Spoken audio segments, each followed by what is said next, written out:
Hello and welcome. My name is Terrell Martin and I am the Director of the Pennsylvania Business One-Stop Shop Office at the Department of Community and Economic Development. Thank you for joining our webinar on resources for women-owned businesses and aspiring entrepreneurs. This presentation is the first of a webinar series, the next being December 10th, so please stay tuned for more details. Today's webinar will include overviews of the Pennsylvania Business One-Stop Shop Office and Pennsylvania's Commission for Women, followed by 6 presentations highlighting counseling services, women-owned business certification, funding, government contracting, and professional services for women business owners and women entrepreneurs. We also have some housekeeping items before we begin. First, today's presentation will be recorded and made available online afterwards. So following this, we will be sending an email identifying the location of the video. Second, we will have a question and answer session during the last 10 minutes of today's webinar.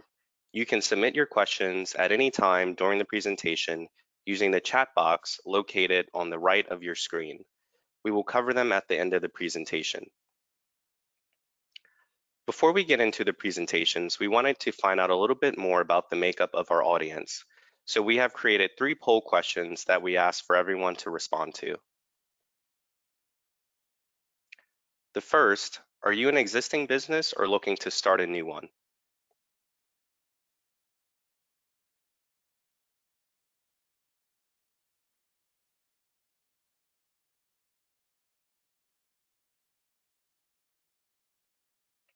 Okay. It looks like 63% are an existing business and 37% are looking to start a business. Thank you, Ashley. Our next poll question, are you currently certified as a women-owned business? Yes or no?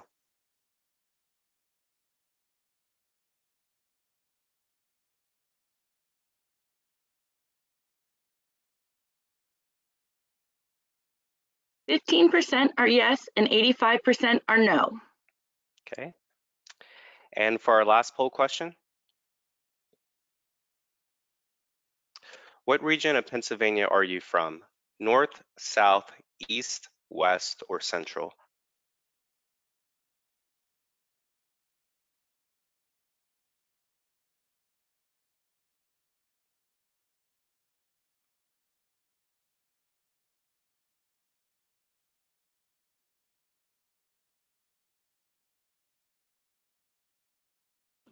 So 11% are from North, 12% South, 38% East, 23% West, and 15% Central. Thank you. And thank you all so much for taking part in our poll. So without further ado, we'll get into our presentation, the first being the Pennsylvania Business One-Stop Shop Office. DJ, can you advance the slide? Okay. Again, my name is Terrell Martin, and as of February of this year, I am the Pennsylvania Business One-Stop Shop Director. Prior to my role as director, I've worked in state government for 11 years in various positions in HR, contract management, budget, and most recently IT as an IT project manager. DJ? The Pennsylvania Business One-Stop Shop office was established in 2018 at the Department of Community and Economic Development.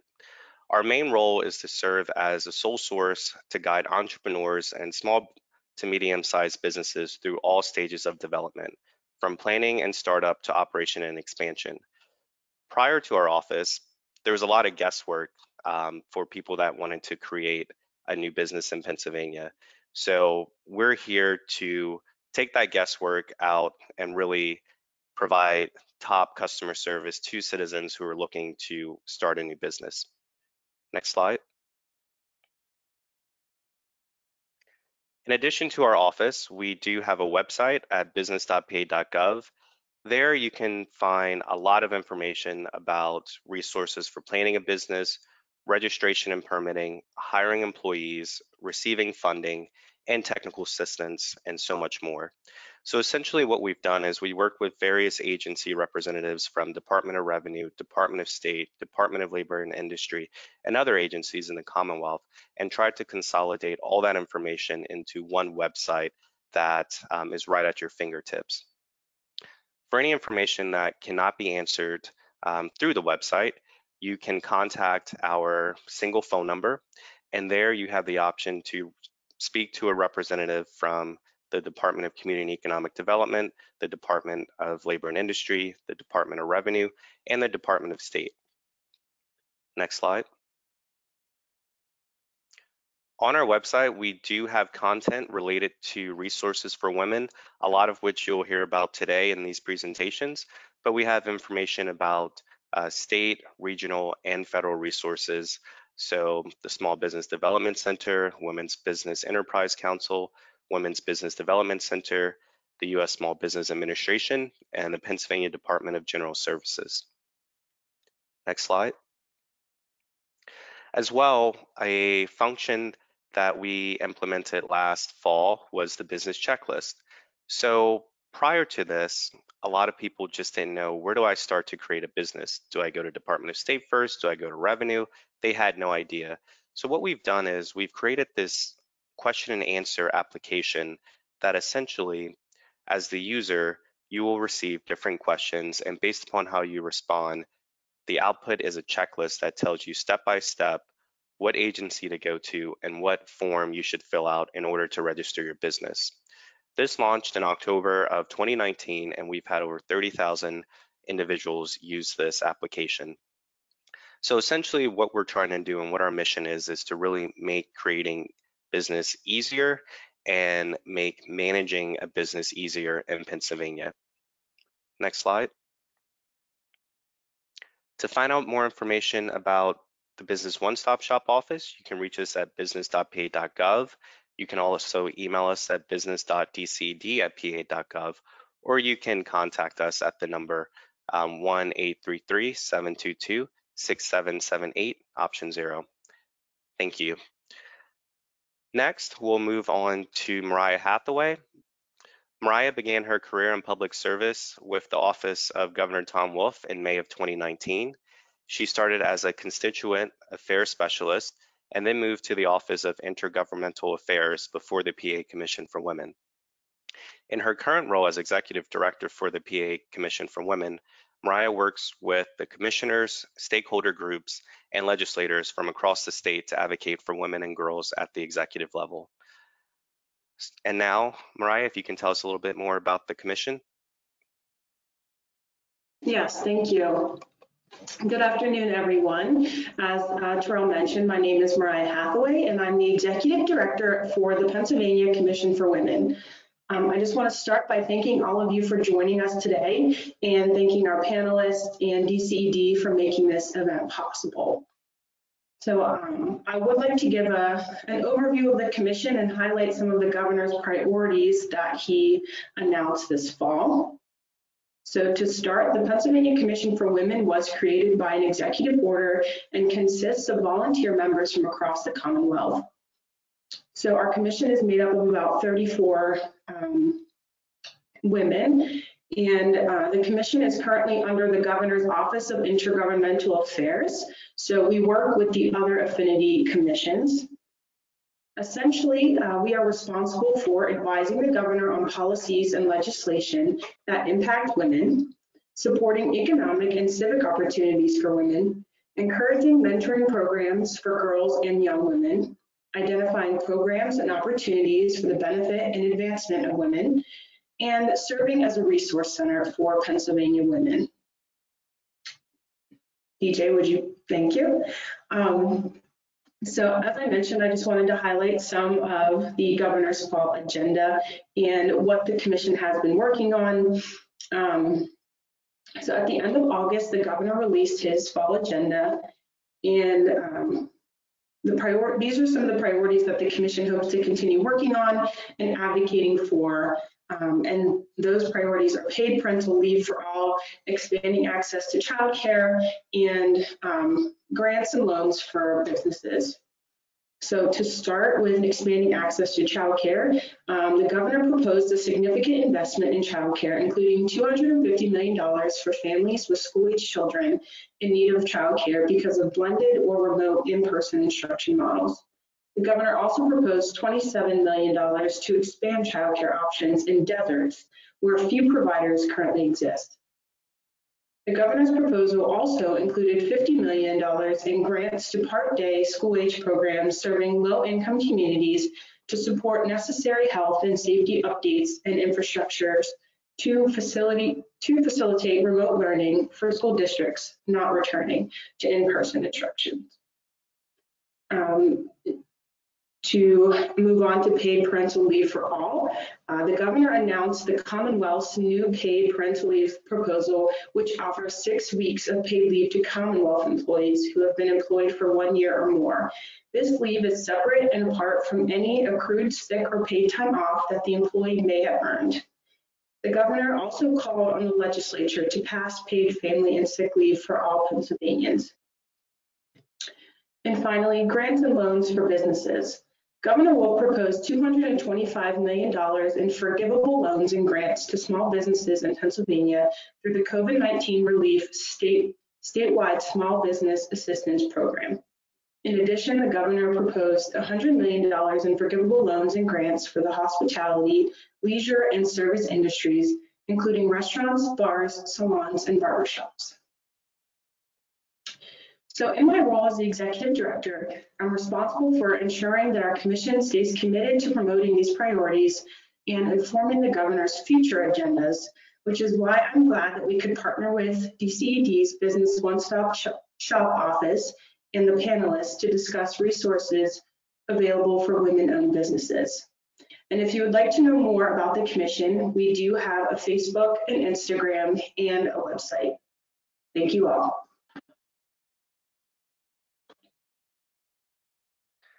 Thank you, Mariah. Okay. Next, we will have Solomon Wheeler from the U.S. Small Business Administration.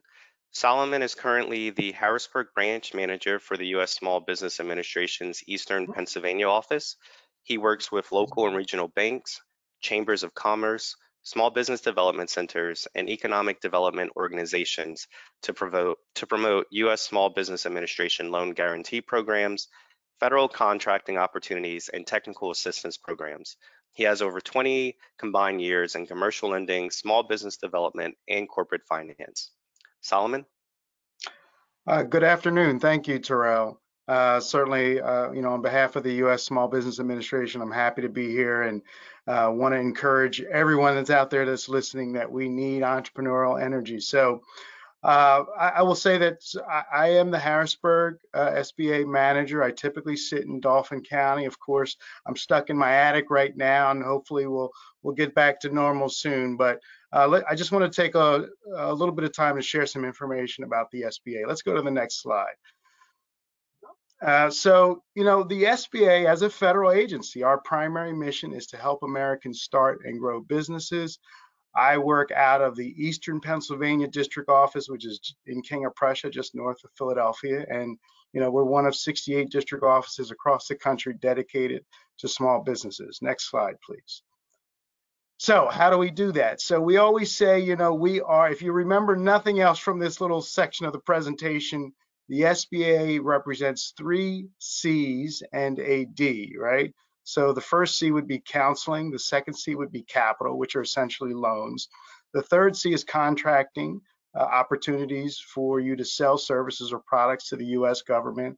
And then the D stands for the disaster, and we've had a large role of providing relief to small businesses as a result of this COVID pandemic. But you can see from the slide, there's over 1,400 partner organizations, primarily the SBDC, Small Business Development Centers, SCORE, which is a national volunteer organization of business mentors, and women's business centers. All of that information you can get, again, if you don't want to, if you don't remember anything else, you can go to sba.gov/local assistance. Next slide, please. So what resource partners are right for you? Next slide. So first up would be SCORE. And so again, these are this is a 14,000 person volunteer network of seasoned business individuals. They are there to say, hey, I've been there and done that. They can sit down and have a cup of coffee with you to talk about your business strategy.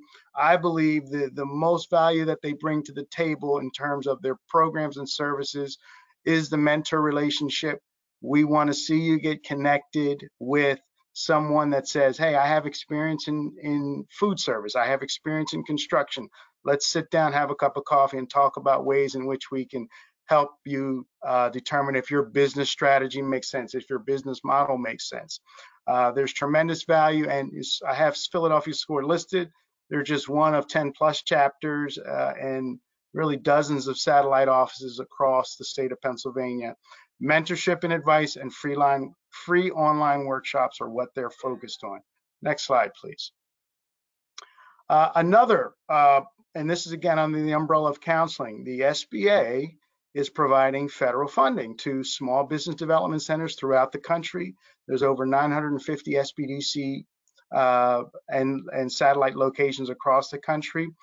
In the state of Pennsylvania, we have 16. I believe Sonia Smith is on. She will be talking a little bit more in detail about what the SBDC does, but they're essentially providing free business consulting to help you grow and low-cost training. So this is something I want to encourage all entrepreneurs out there to take advantage of this. They do a tremendous job.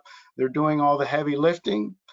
Most of the SBDCs are co-located at universities throughout the state.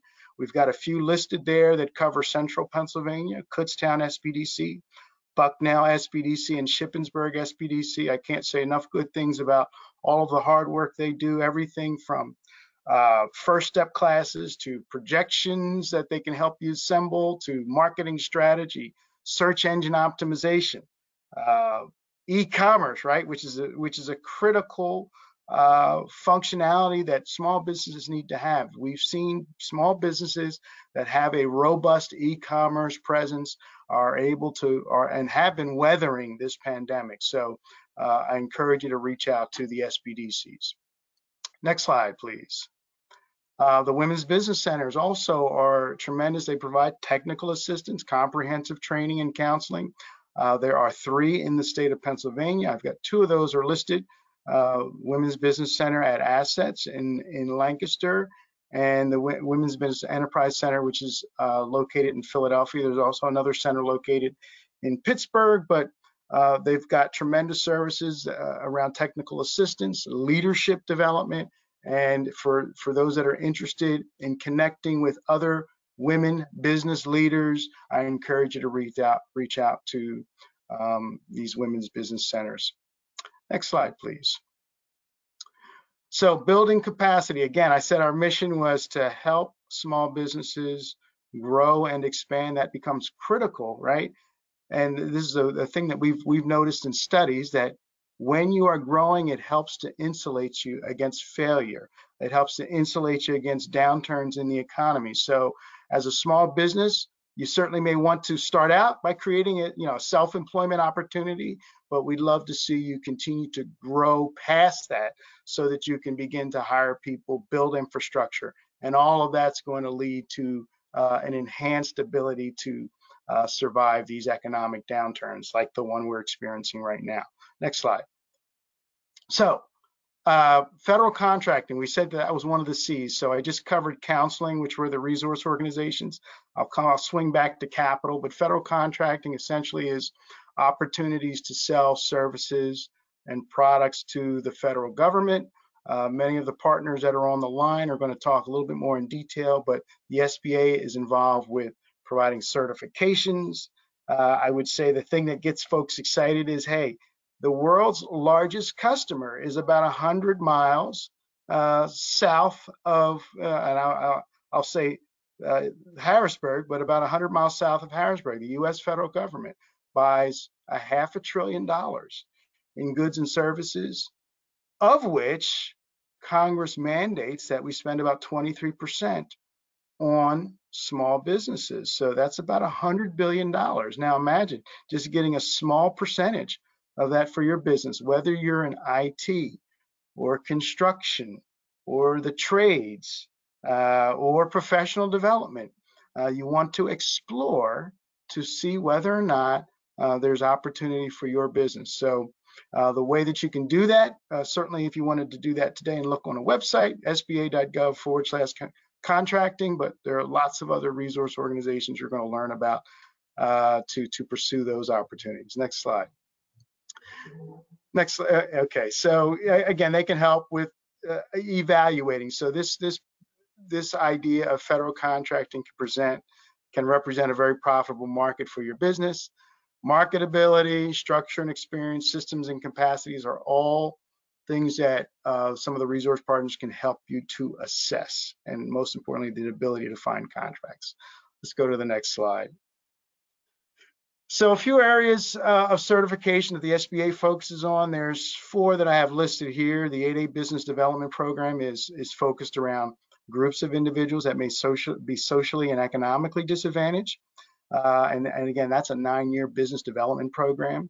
The Historically Underutilized Business Zone, essentially, it is this is the way that the federal government tries to get businesses to locate in areas where there's high unemployment and low income, right? The idea is to help provide opportunities for folks that are in areas that may be economically challenged. And by being in a hub zone, what that enables a contract manager to do is to give you a preference. Woman-owned small business program, of course, you'll learn more and more about that today. Being certified as a woman-owned business enables the contract manager to give you a preference. At the federal level, there's a 5% goal for contract managers to award the contracts that are available to them to woman-owned businesses. So being certified as a WOSB is going to put you in a more competitive position. And then finally, service-disabled veteran-owned. If you are a service-disabled veteran, we want to make sure that there's opportunity for you. And again, there are quotas in which contract managers are trying to provide opportunities for businesses that are owned by service-disabled veterans. Typically, you would have to own 51% or a controlling interest, but those opportunities are available should you find yourself in that category also. Let's go to the next slide. So this really I know there's a lot of detail here, but essentially this is just kind of the overall process when you're pursuing a woman-owned small business certification. I'm going to encourage you to connect with our resource partners that are a part of this panel, or you can reach out to a procurement technical assistance center. But you can see based on those red banners, there's about 5 kind of activities that you want to be thinking about. And that is number 1, make sure you're eligible. How do you make sure that you're eligible? Your business must be at least 51% owned and controlled by 1 or more women. A woman must hold the highest officer position. 1 or more women must manage daily business operations, etc. So there's a qualification process. You then must register, right? How do you register? You got to look at the System for Award Management, SAM.gov, one of the cornerstone systems that we use to build profiles for businesses that want to pursue opportunities with the federal government. The certification process right now is really driven by organizations that are supporting that functionality, and we have 4 that are listed there. In fact, more than 4, but El Paso Hispanic Chamber of Commerce, the U.S. Women's Chamber of Commerce, Women and Business Enterprise National Council. And this slide is so small, I'm struggling reading it, but the point is that those organizations are available for you to connect for fee to get certified. And then the final 2 areas of activity: update your status in SAM and make sure that the information is the latest information. And then you can spend time searching the database and I would say pursuing contracts. It takes time, it takes effort. You have to do it on a regular basis. And certainly you can, like I said, you can get support through the procurement technical assistance centers or some of the resource organizations that are here today. And I just, that's one of the success stories. This particular business, she works very, very closely with Native American and Alaskan tribes and villages on community plans. So that's an interesting story. Take time to read that. Let's go to the next slide. More information about who can help. Again, I listed some of the other SBDCs in terms of pursuing federal contracting. Temple, Kutztown, Widener, Lehigh, all of these organizations, can get you connected with either a consultant and/or folks that have expertise in the technical assistance area for federal contracting. So let's go to the next slide. All right, so the capital area. This is an area where lots of folks typically have lots of questions. So we've covered counseling, we've covered contracting. The middle C was capital, and that is, how does the SBA help banks say yes? We'll talk just for a few moments about some of the programs. Let's go to the next slide. So essentially, there are 4 areas that the SBA does focus on, but clearly most of the activities around SBA-backed loans, and that's through traditional banking. We work with small business investment companies in terms of private investors, and just so that you know, SBICs are private investors that for every dollar that they raise, the SBA will actually match that dollar with federal funding, either $2 to $3, depending on the specific program, but they'll match that so that they can leverage what they raise in the private market. They can then take that capital and invest it as either traditional debt or equity within a small business to help them grow. And those are typically for businesses that expect a tremendous acceleration in their growth.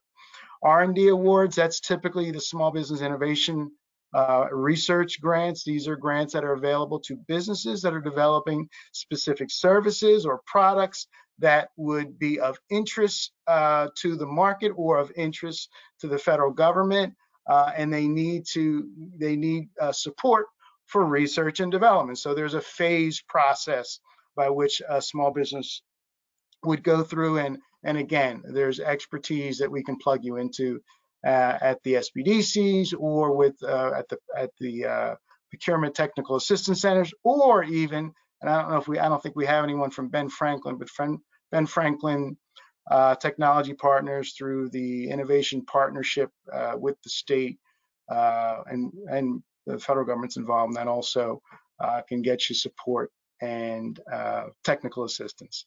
And then finally, surety bonds. Essentially, that's a program to help construction companies that need support around bonding to go after specific contracts.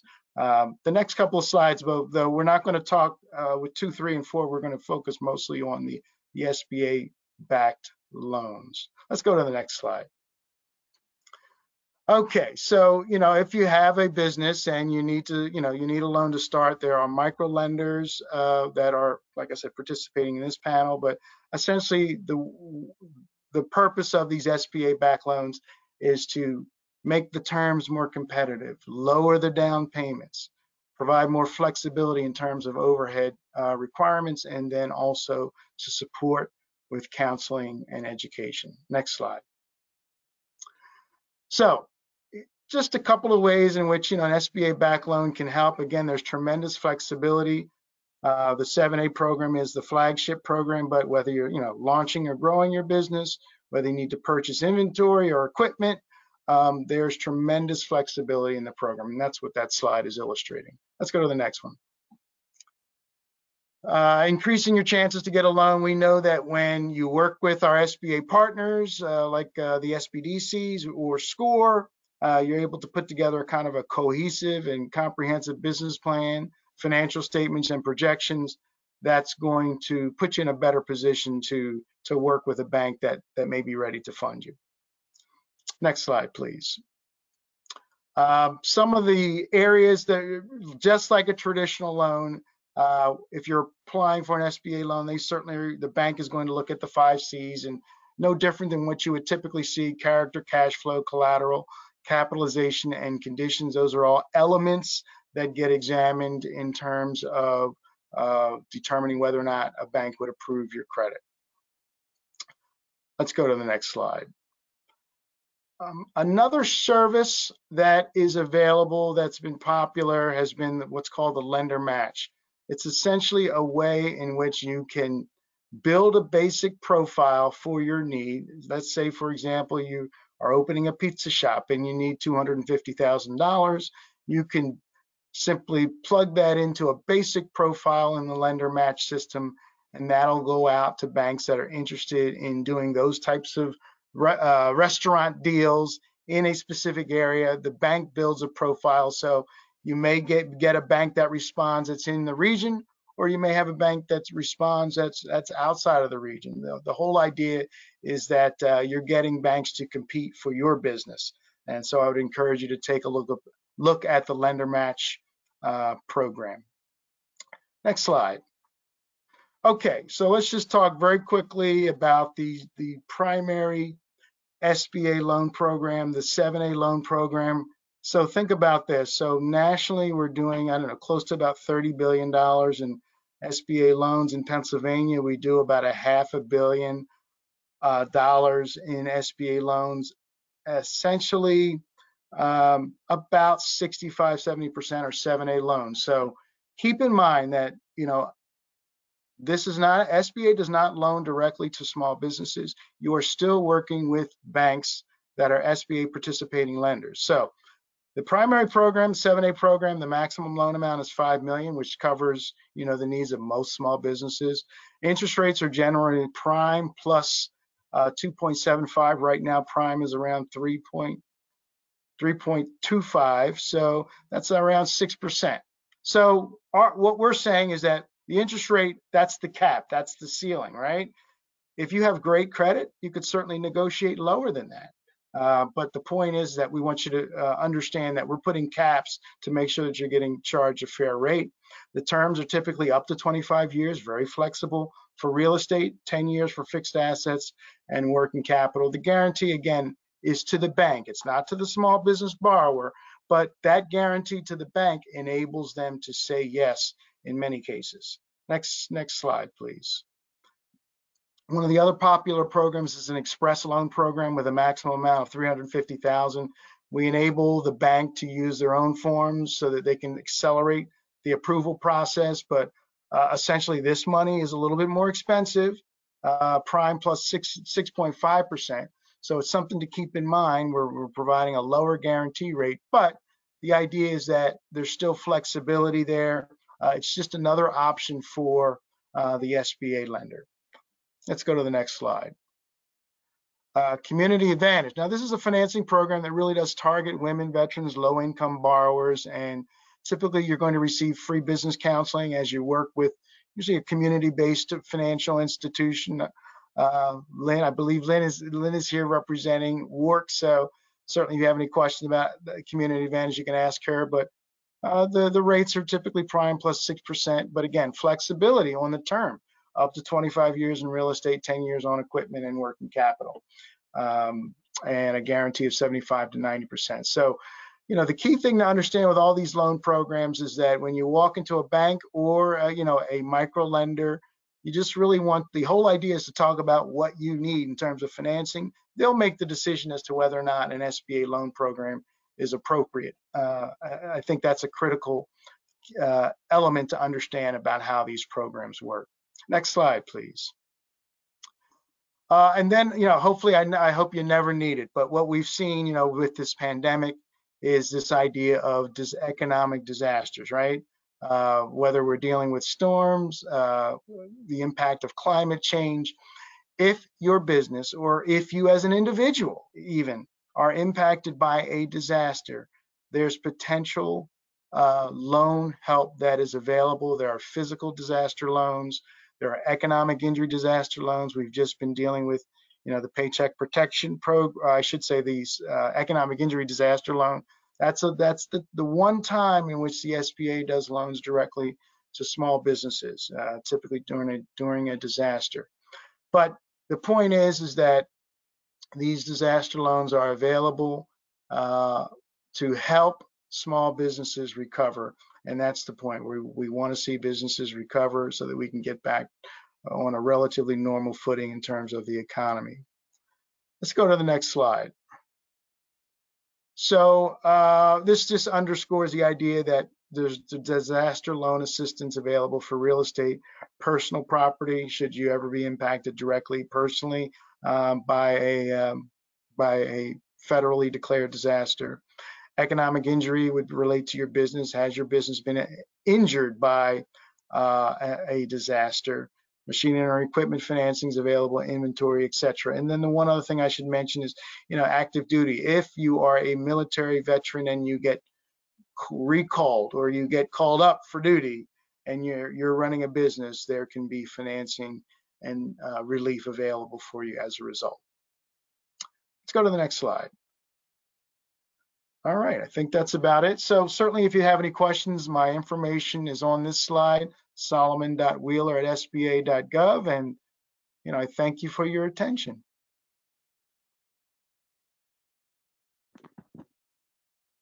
Solomon, thank you so much for that presentation. Next, we have Audrey Smith. Audrey is a procurement liaison at the Pennsylvania Department of General Services, Bureau of Diversity, Inclusion, and Small Business Opportunities. Audrey's responsibilities include conducting outreach programs to assist small business and small diverse businesses to actively compete for and be awarded Commonwealth contracts. She also develops, coaches, and mentors suppliers to become certified, successful, and value-added small diverse businesses, and educating suppliers in how to navigate the Commonwealth agency structure in order to develop their business opportunities and relevant strategies. Prior to joining the Commonwealth, Audrey worked in the private sector for over 20 years. Her professional experiences include positions in highly diverse Fortune 50 companies, where she brought in her skills and abilities. Audrey? Thank you, Terrell. Can you hear me okay? Yep. All right. Welcome, everyone, and thank you for your time. I'm just going to run you through a brief overview of the Pennsylvania Department of General Services Bureau of Diversity, Inclusion, and Small Business Opportunities, otherwise known as BDSBO, our acronym. Let's go to the next slide, and I'll walk you through our agenda. First, I'll give you an overview of who we are and what we do. I'll take you through the programs that we administer for small, diverse, and veteran businesses. I'll explain to you how to access our supplier database and a few tips on searching. I'll give you a brief overview of the Commonwealth bidding opportunities that I support and assist vendors in trying to navigate, and then share with you some of the statistics as it relates to Commonwealth procurement and women business enterprises. So let's begin. The whole point of our program and our charter from the governor is to ensure that the Commonwealth's procurement landscape is fair, equitable, and diverse, that it represents the communities in which we live and reside, and that every business has an equal opportunity of garnering a business contract with the Commonwealth. So what is BDSBO? As I said, it's our mission to create a more fair and equitable landscape where small, diverse, and veteran businesses can compete for state contracting opportunities as either prime or subcontractors. Some of the functions that our office accommodates includes supporting our 3 distinct programs for small, diverse, and veteran businesses. We also administer a goal-setting program which mandates the use of small, diverse, and veteran businesses in our contracting practices. We have a compliance, auditing, and investigation component to ensure that commitments that are made as part of our goal-setting process are adhered to. We manage a database of suppliers for accessibility by prime contractors and the public, as well as our internal procurement community. I personally conduct the education, training, and outreach as it relates to our programs. We have a policy initiative, provide technical assistance as it relates to business development in some respects, and finally, supporting vendors as they navigate the Commonwealth procurement landscape. Where to find us. BDSBO can be found as a drop-down on the DGS website. You can access that at www.dgs.pa.gov. There is a drop-down for businesses, and you can see our homepage, easily accessible. I would also suggest that as businesses interested in doing work for and with the Commonwealth, that you take the time to read some of the other public resources available on the DGS website under the Businesses tab. Other programs such as CoStars, as well as procurement resources to help you navigate and get started in registering for bidding opportunities. Our process. In order to do business with the Commonwealth, a vendor must first register in the PA Supplier Portal. That's a website where within 15 minutes, a business can register and complete the process to be assigned a 6-digit unique vendor SAP number. Quite honestly, though, all this does is register you as a vendor with the Commonwealth in the event that you win an award. It sets up payment accommodations, location and information on the setup of the organization. The next step, though, is if you're eligible, is to register with BDSBO, certifying as a small business if eligible, and then moving on to verify as a small, diverse, or veteran business enterprise. So let's review the 3 distinct programs that I have alluded to. The first program that businesses must register for in order to participate is to be recognized as a small business by the Commonwealth's definition. And that definition is that the business must be for-profit, US-based, independently owned, non-dominant in its field of operations. It may have no more than 100 full-time equivalent employees and may earn no more than $38.5 million on a 3-year revenue average. That small business self-certification process is an online portal whereby vendors attest to meeting those eligibility requirements and within 10 minutes can be recognized as a small business in the self-certification process.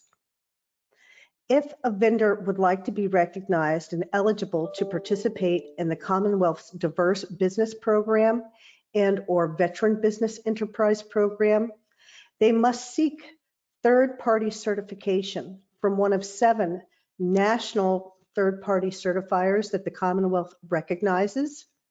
And the Commonwealth currently recognizes the following diverse designations.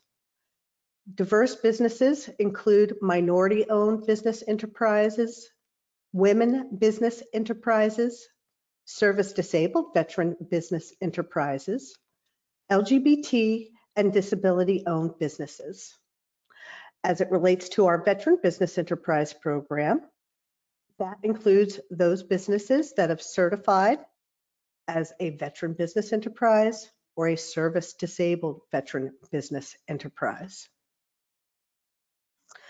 I do provide a brief overview of the eligibility requirements, the third-party certifiers that I believe many of my previous speakers have referenced, to include the Women Business Enterprise National Council, WBENC, for women business certification, as well as the UCP programs, the National Minority Supplier Development Council, the SBA, of course, does some certification, and 8A status, our Vet First verification, and our Disability N and LGBT Chamber of Commerce.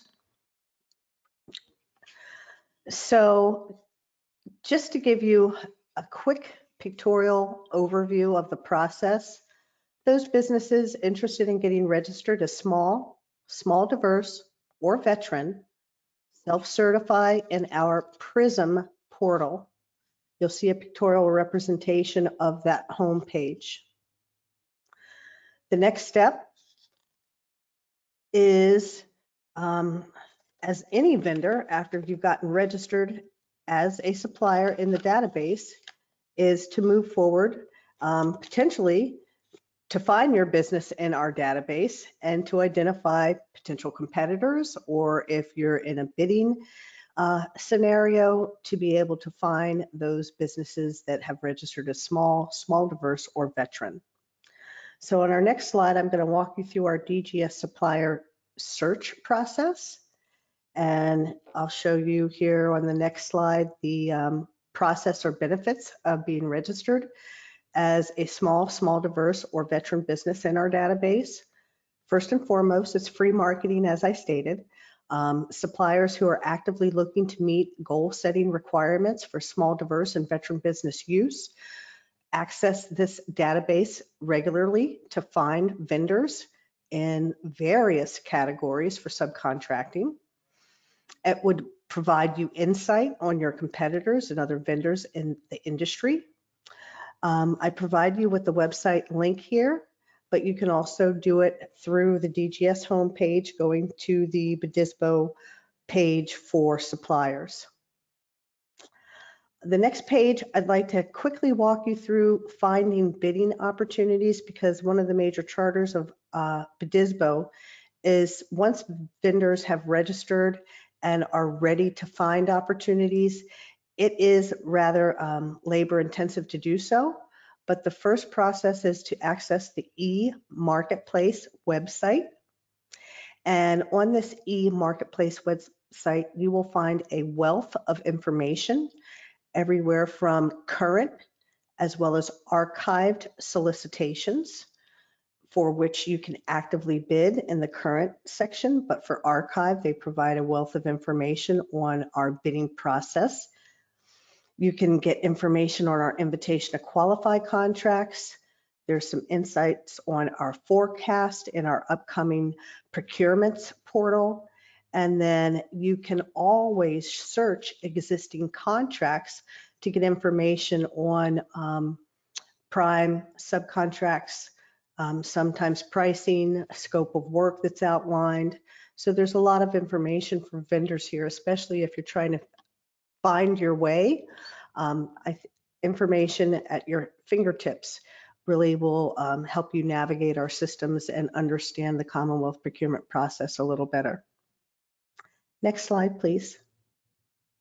Let's talk about what the Commonwealth is doing as it relates to our women businesses and their participation in our contracting program. Please excuse me. Of course, there is someone in our street. One moment.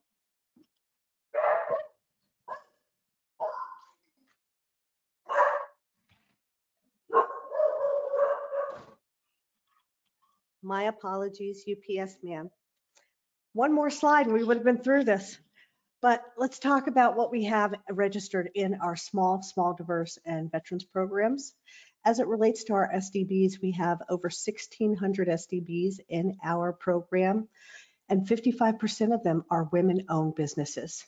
So first and foremost, thank you to our women-owned business suppliers that are helping drive the work that's being completed and conducted here at the Commonwealth and participating in our contract and procurement processes. So I provide some statistics from our 2018-2019 fiscal year close that looks at all of our SDB participation rates as it relates to the spend. And that was a $4.6 billion spend in that year. So there's a lot of money up for grabs, and we'd like to have participation by as many vendors as possible. But as always, we have an affinity for and have worked towards developing and increasing the utilization of women-owned businesses in our SDB program. Next slide, Terrell. I believe that's all for BDSBO. I do provide information to contact us, and I think I have an odd email in here. I'm going to have Terrell update this slide and give an updated email address for you to reach out to. But if there are any questions that BDSBO can assist any small, diverse, or veteran business in navigating our procurement landscape, please do reach out to us directly. Thank you, Terrell, for the opportunity to speak to your audience. Thank you, Audrey. Thank you. Next, we have Sonia Smith. Sonia was promoted to the Associate State Director of Programs and Policy for the PA Small Business Development Centers in July of 2018. Sonia is responsible for design, implementation, and review of programs to enhance the delivery of services to small businesses in Pennsylvania by the Pennsylvania Small Business Development Center Network. Her role supervises graduate assistants responsible for legislative outreach, marketing, branding of the network, social media, client grand openings, and press activities, as well as overseeing 10 professional consultants who are responsible for providing consulting to clients in the region and supporting the operation for all clients throughout the state. Sonia? Good afternoon, and thank you, Terrell, for the introduction. Thank you to the audience of entrepreneurs and small business owners for taking the time out of your schedules today to hear from the panel of resource partners. I think you will find some of the information overlaps, but is very helpful to know who to go to when you need assistance with your small business needs. Also, thank you to the staff at DCED for our funding partners and One Stop Shop for coordinating this panel and for the panel coming up in December. So DJ, if you can just go on to the mission slide, thank you very much. Somewhat, as I mentioned, some of the information may seem redundant because some of the resource partners do offer technical assistance as well as educational programming. So the Pennsylvania Small Business Development Centers, as Solomon Wheeler mentioned from SBA, is a funding partner with SBA as well as DCED. And so we provide entrepreneurs and small business owners resources through technical assistance by providing one-on-one consulting as well as educational programming. So that can be in-person programming as well as live webinars.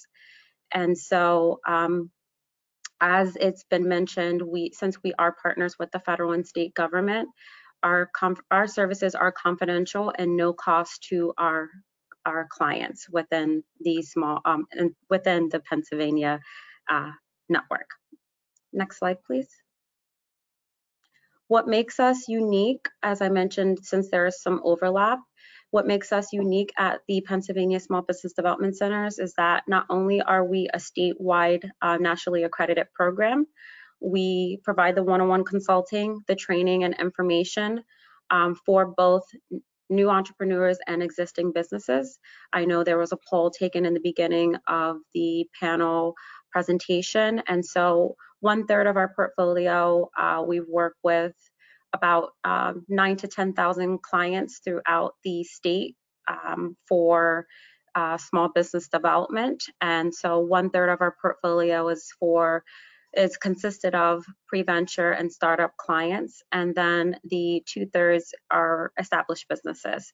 And so I'll talk about the different services for both types of client.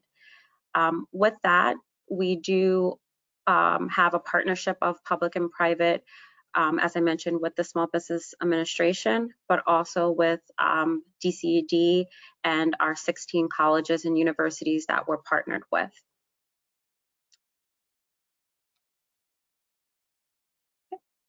Thank you.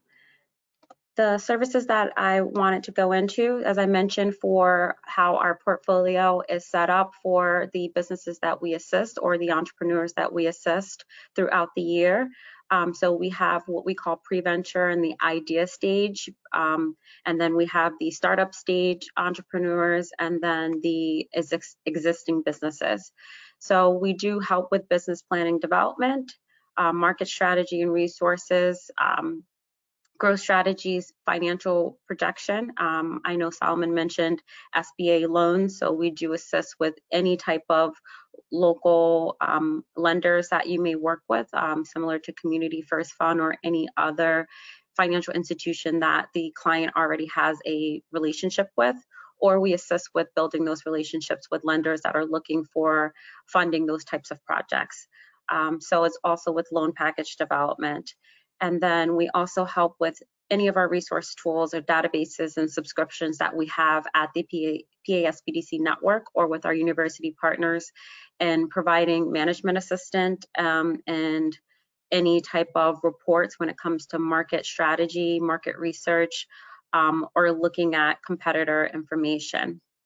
And as mentioned before, we do assist with any legislative outreach and grand openings that will bring out the community and do outreach to recognize a business that has started or expanded.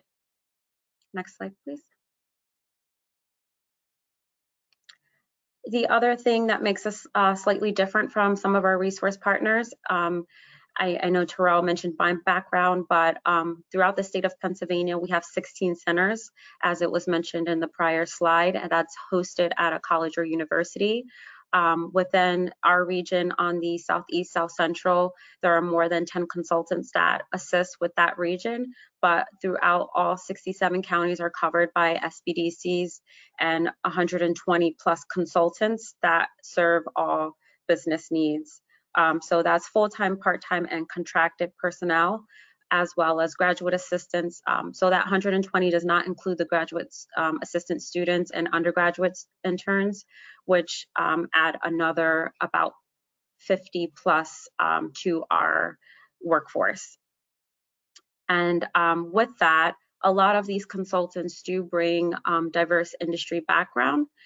Similar to our SCORE partners, a lot of them have had that experience with their own business or coming from private or public entities and now assisting and giving back to the business community. So the business assistance program also includes not only the pre-venture and startup and established business services that I mentioned earlier, but we do have some specialty programs that in relation to women-owned business, diverse businesses, and veteran-owned businesses are of need for the established business client that is looking to expand their operations. So with that, it comes to some business and strategic planning, government procurement and government marketing, some ag assistance for farmers in succession planning or say family and generational businesses, but also international trade and our program we call EMAP,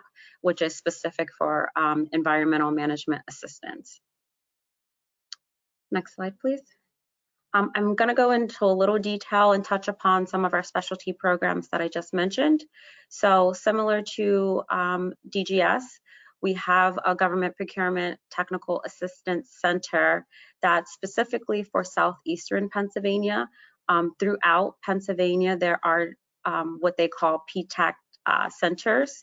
So it's not specifically always tied to an SBDC, which is a small business development center. They may be tied to an economic development organization within your community or housed at a university. So there are, I think, over 65 PTACs throughout the state nationally. And within the state of Pennsylvania, as I mentioned, the SBDC or the Pennsylvania SBDC also house the Southeastern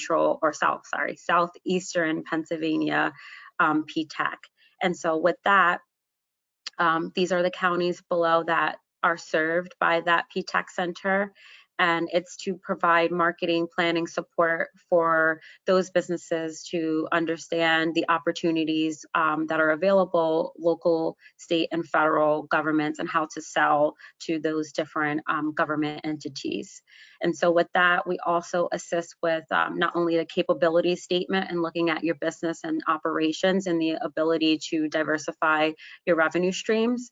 It's also assisting with the certification process of a women business enterprise, diverse business enterprise, and a small diverse business enterprise, which includes the veteran and disabled individuals that are looking for that certification. Also, bid match is a big thing that we offer for free, no cost to our clients. So it's finding government opportunities that is goes right to the client's email, where they can look at, based on their needs code and their capability and the type of government contract they're looking for. We assist with developing that bid match profile and portfolio for the client, so that they're able to get that readily available list directly to their email. And then some other things is on the technical side of the government procurement is SBIR and STTR applications. So that's some defense contracts and department that's looking for specific innovative ideas from small businesses. And so we do help with that application process at some of our centers, which includes a proposal preparation and review. And then, as mentioned before in the previous presentation by Audrey, is looking at government agencies as prime contractors and how that set aside can help these small businesses get a portion of that. Next slide, please. Another specialty program we have is international trade. So it's assisting with some research in overseas markets for new and existing clients. As I mentioned, it's more for the established businesses. It could be utilized for individuals that are in the startup phase to be able to do some research and look at the different markets, as well as the do's and don'ts and what the other countries are looking for, and if it is an optimal for that that business to expand into an international market. Looking at tariff classifications and barriers, securing payments and how to set up insurance and banking for international trade, whether it's basically a product or service that you could be offering, and different types of banks and through the and capital through the Small Business Administration. Next slide, please. The other specialty program that I wanted to mention, the Environmental Management Assistance Program, and this is for established businesses. And so this is a no-cost environmental compliance. This is a one-on-one consultation that is confidential. So helps with on-site assessments and any compliance issues, or even a filing or fine that a client may get. The client can feel comfortable with going to the website and going to Ask EMAP, that is on the paspdc.org website, and know that you can talk openly with your consultant about the issues you're having, or a fine, or something that was issued to your business about regulatory requirements or environmental compliance, and be able for them to help you address those without feeling like you're going to get in further trouble with the state government or federal government. And that helps more in all sectors, but for instance, some examples: laundromats, auto, retail, anything with emissions and different chemicals that may be used on your business premises. And so that service and consulting and any of the reporting that they do through Department of Environmental Protection through the state, or any applications and permits that you're trying to apply for your business, we have consultants that serve the whole state of Pennsylvania that will be able to assist with that. Next slide, please.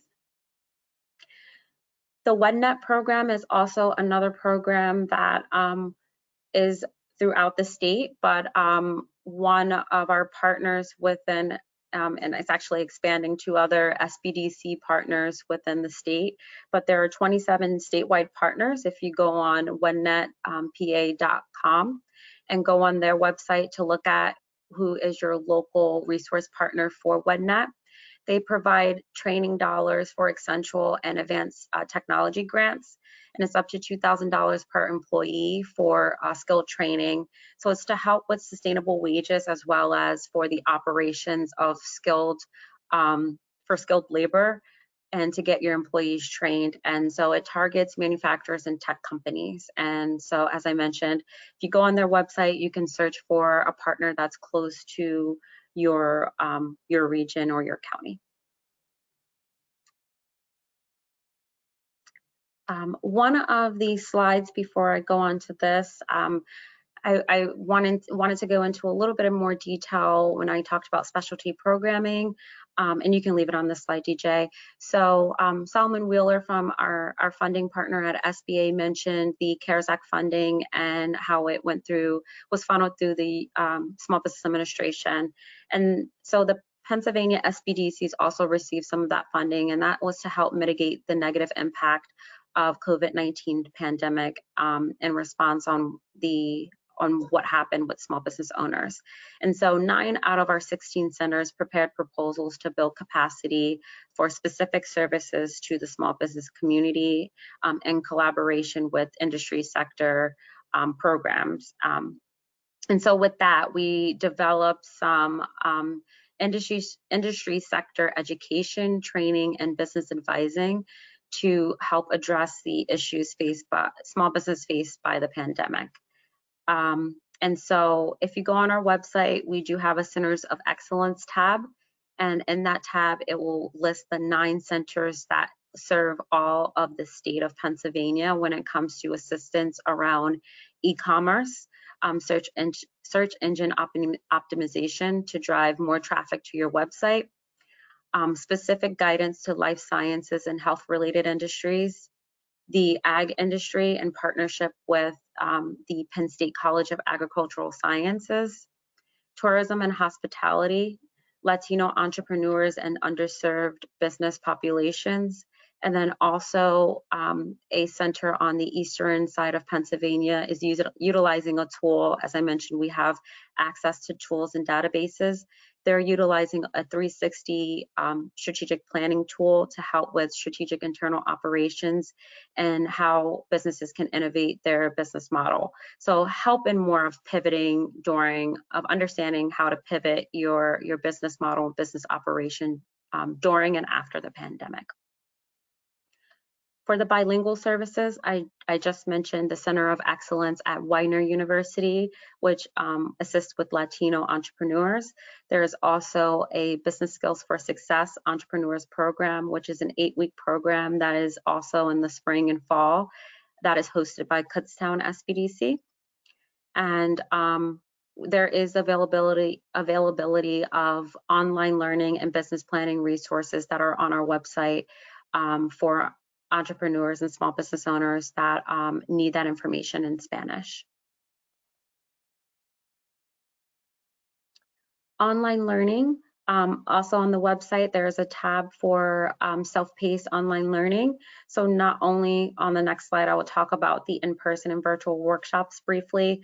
There are self-paced online information that you can do to help with your business needs or educational purposes. So it can be accounting 101, building a marketing plan, things of that nature to help you brush up upon your skills of either starting a business or areas that you want to learn upon as you're growing your business. The in-person and virtual workshops are held throughout the state of Pennsylvania. Some of them are at no cost and some of them are a nominal fee.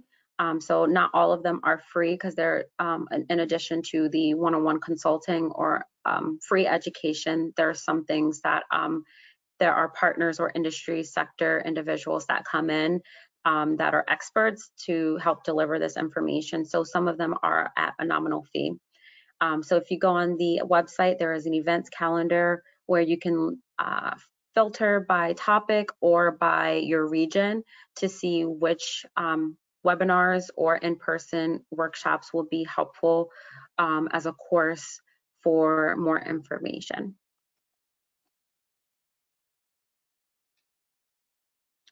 SEO reports, I mentioned this briefly about the Center of Excellence. That Center of Excellence is at Pittsburgh University SBDC as well as Temple University SBDC. So one in the western side of the state, one on the eastern side. And so a lot of the issues behind not only e-commerce, but it was driving traffic to your website and understanding how to better make your website user-friendly and some of the technology issues. So this comprehensive website review would help you with any of the meetings, or also to search for an actual vendor that will be able to assist with your website. So it gives you a basis and a foundation to be able to have that conversation with your website provider, and also provide some content and some scoring about the different levels of your website in comparison to others in your industry. And I mentioned our funding partners, so at the Small Business Administration, as well as Department of Community and Economic Development on the state side. The reason for our services, not only of our consultants wanting to be the third or fourth career path for them, a lot of them like to give back to small businesses because they have their own small business or had a small business in the past. But our services are no cost, and the way we are continue to be funded is through our, as I mentioned, our legislative outreach. So we do encourage our clients to write a letter to their legislators about the program and how it has been helpful to them. How we're also evaluated on our programming is through different metrics, which we call key metrics. And so we do assist with, as I mentioned, financial projections and loan packaging for the clients. So that helps with our capital formation goal. Job supported, I mentioned WenNet and some of those programs that help with increasing your workforce or your skilled labor. And so that helps with the job supported, as well as any new businesses that start. New business starts, so we have our startup services and grand opening services that help with that. And then client serve, that's any client that we serve, both on consulting as well as educational programming. And then some of the other ones are help through our specialty programs. And this is just a chart just to show an infographic on some of the different metrics and things that we have achieved. This is through an impact analysis that we had through one of our partner agencies through Mississippi State University. And this just shows the impact that we've had on Pennsylvania since 2012. And next slide, please. And stay local. As I mentioned, 16 centers throughout the state of Pennsylvania. If you go on pasbdc.org, you will see there is a search for a center near you where you can put in your zip code, and it will give you the centers that serve your county. You can also just look for your county underneath those individual centers that are listed. And so these are the 16 centers through small business development centers throughout the state. And then that's it for me.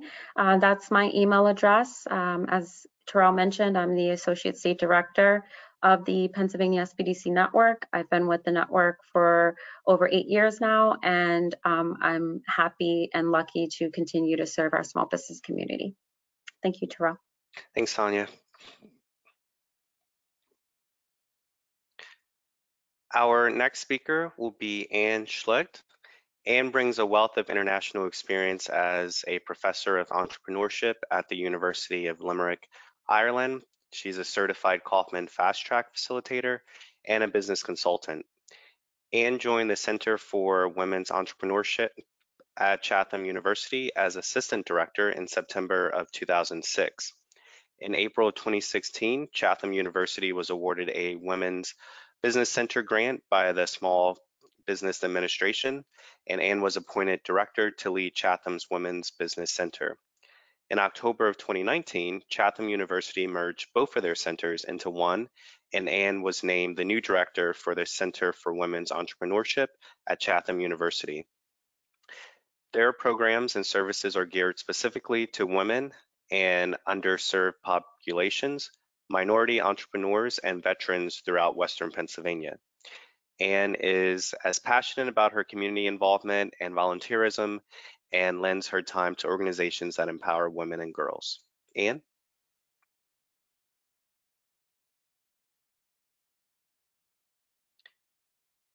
Anne, can you turn your mic on? I think you might be muted.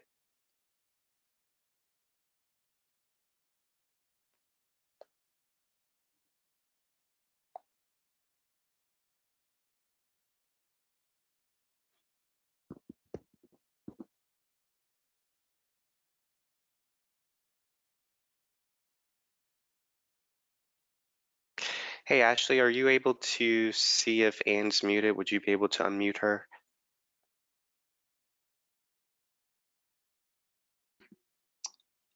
Can you hear me now? Yes, perfect. Thank you. Sorry, I said I was muted by organizer, so I apologize for that. No problem. So, afternoon, everyone. As Terrell mentioned, my name is Anne Flynn-Schlicht. I am the director here at the Center for Women's Entrepreneurship at Chatham University in Pittsburgh, PA. So we get the next slide, please. All right, so the Center for Women's Entrepreneurship at Chatham University, we have a staff of 4 and 2 graduate students, and we're actually celebrating our 15-year anniversary this fall. So there's for you joining us online, there's a fun picture of us with our 15th anniversary balloons and masks on as well. Next slide. So we are one of 3 SBA-funded women business centers throughout the state of PA. Right now, there is 117 SBA-funded women business centers throughout the whole United States, and there's 3, like I mentioned, in the state of PA. The Center for Women's Entrepreneurship at Chatham University covers the greater Pittsburgh area, so we actually service 11 counties in southwestern PA. Then you also have a women business center located in Lancaster. It's at the organization called Assets, which is workforce development. And then the third women business center is located in east of the state in Philadelphia, the Women Business Enterprise Center. And you'll hear from my colleague Elizabeth after me, who will talk about their services. Thank you. Next slide. So our center, as I mentioned, is funded through the SBA. We were awarded an SBA Women Business Center grant in 2016, but we have been funded for many years through a number of different foundations. Some of them you may be familiar with in this region: the Pittsburgh Foundation, PNC, the Hillman, BNY Mellon, and the Claude Warrington Benningham Foundation, including national foundations as well as the Rockwell Foundation, which has really supported our work over the last 15 years. Next slide.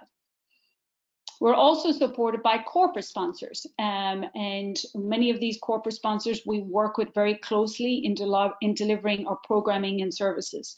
So our diamond sponsors are PNC Bank and UPMC Health Plan, but we also have a team of gold sponsors, silver sponsors, including lenders, CPA firms, legal firms, media sponsors as well, to help us out with our outreach and marketing. Next slide. And the other way as well is our center is funded is we also receive funding from women-owned businesses. So we have a WBE collective, which is women who have gone through our training programs or worked with us over the years and have expanded their businesses and are looking to give back. And many give back to funding, and many also give back to offering their expertise as business counselors and facilitators. So we're very grateful for all the support that they provide. And the slide you have in front of you kind of goes through a number of the different businesses that have funded our center over the years. And, you know, I'd encourage you, if you are a woman business owner, to support each other and support these businesses if you're looking for any services. Next slide. So what do we do? Well, very similar to what you've heard from our previous speakers today is we do 2 main things. We do training and business counseling. So we don't provide any loans or anything like that, but we do lots and lots of training. And over the last 15 years, we've expanded and the type of training programs we offer, but we listen to our clients. We listen to the women that we work with in our region, and our programming is tailored towards their needs. So some of our training programs, we work with a lot of community partners. We offer startup training, so we kind of build our training programs between 0 to 2 years in business, 2 to 5 years in business, and 5 years plus. Again, we're working with women who are aspiring entrepreneurs or women already in business in southwestern PA. We offer a half-day workshop called Build Your Business, which we offer in partnership with SCORE. And I should mention, since mid-March, all of our programming is virtual. It's online right now. A lot of it is free or low cost. And you know, no matter where you are in the state, you can participate in this programming by just going to our website. So our Build Your Business, like I mentioned, we offer it with SCORE. We'd often do it in person. It's about a, kind of 101 starting out in business. Goes through the key things you need to know to launch your business. And I would have to say, for our, we had hosted one in the end of September. We did it virtually online, and we had close to 150 women participating on that. So lots of people interested in launching businesses right now, whether it's due to opportunity or necessity. We do have the training to help them. Our Breaking Down the Business Plan is a 6-week course that we are offering online, and it's helping business owners to redesign or redevelop, and maybe they need to pivot because of the pandemic, their business plan. We use the software program called LivePlan.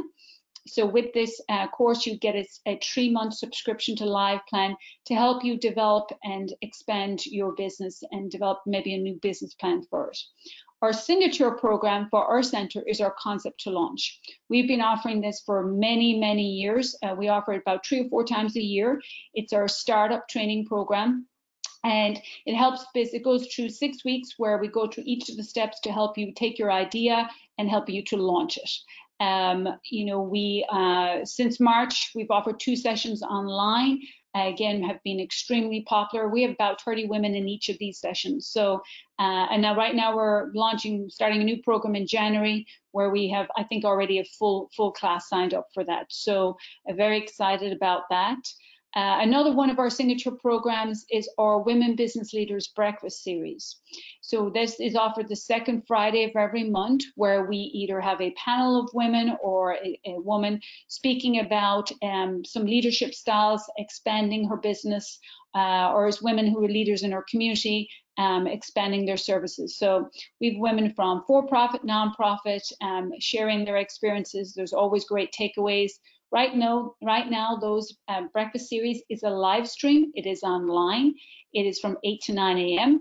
And it's free for anybody who would like to participate on it. So we have some amazing speakers lined up for the fall. So if you have a free hour on a Friday morning, please, on the second Friday, please join us for that.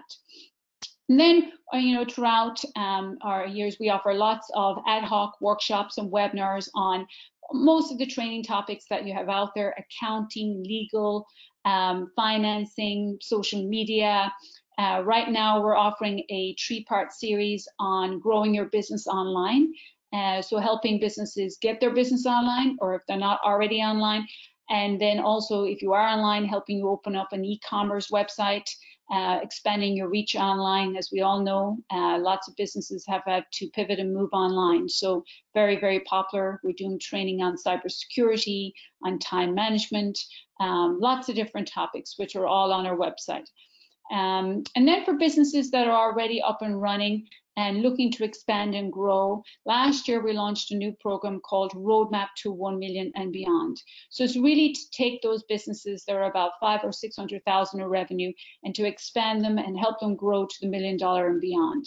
And that is offered a few times a year. It's a cohort of 10 business owners in that, and we'll be offering that again in 2021. And the last thing in terms of our training programs is we have a membership program. We've had this for many, many years. And this, through the membership program, all of our fee-based programs are free.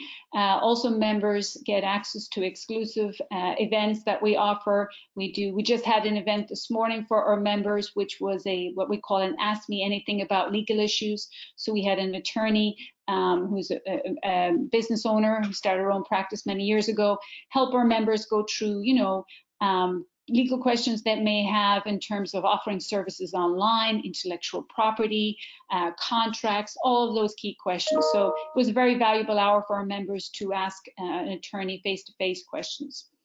Thank you. Next slide. And then, as I mentioned, we have another benefit of our membership program is we help market and promote our members. So every month we have a member of the month that we advertise on our website. We promote in our social media. We promote in events like we have today. Every event that we talk and present at, we promote our members. And Diane is a business owner here in Pittsburgh. She owns a business called Crichton Tea in the Bloomfield area, and we've been helping her promote her business, especially our online website in selling her tea products. And if you're a tea lover, I encourage you to check it out. Next slide. The other area where we do training is counseling. So similar to what you heard earlier through the Small Business Development Centers, we provide free one-on-one business counseling. Since mid-March, we've been providing this counseling either online via Zoom or by a secure conference line. We provide counseling every day of the week, in the evening time, and on Saturdays. We also have many different topics that we offer.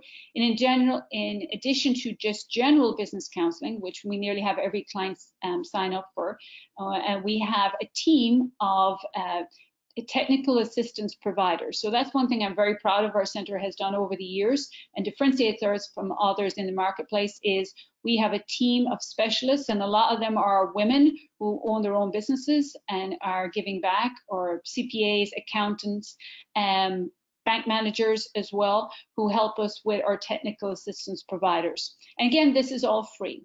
So we do technical assistance for business management, digital marketing, which is one of our most popular technical assistance sessions, accounting and taxation as well. Legal, we have 2 attorneys who do multiple hours every month helping our clients. Human resources, branding and marketing as well. And then diversity certification. And you heard from some of our previous speakers about the certification programs and opportunities that are there for you as a certified woman-owned business. So we help clients if they're interested in getting certified either through the state program, PAUCP program, or with WeBank.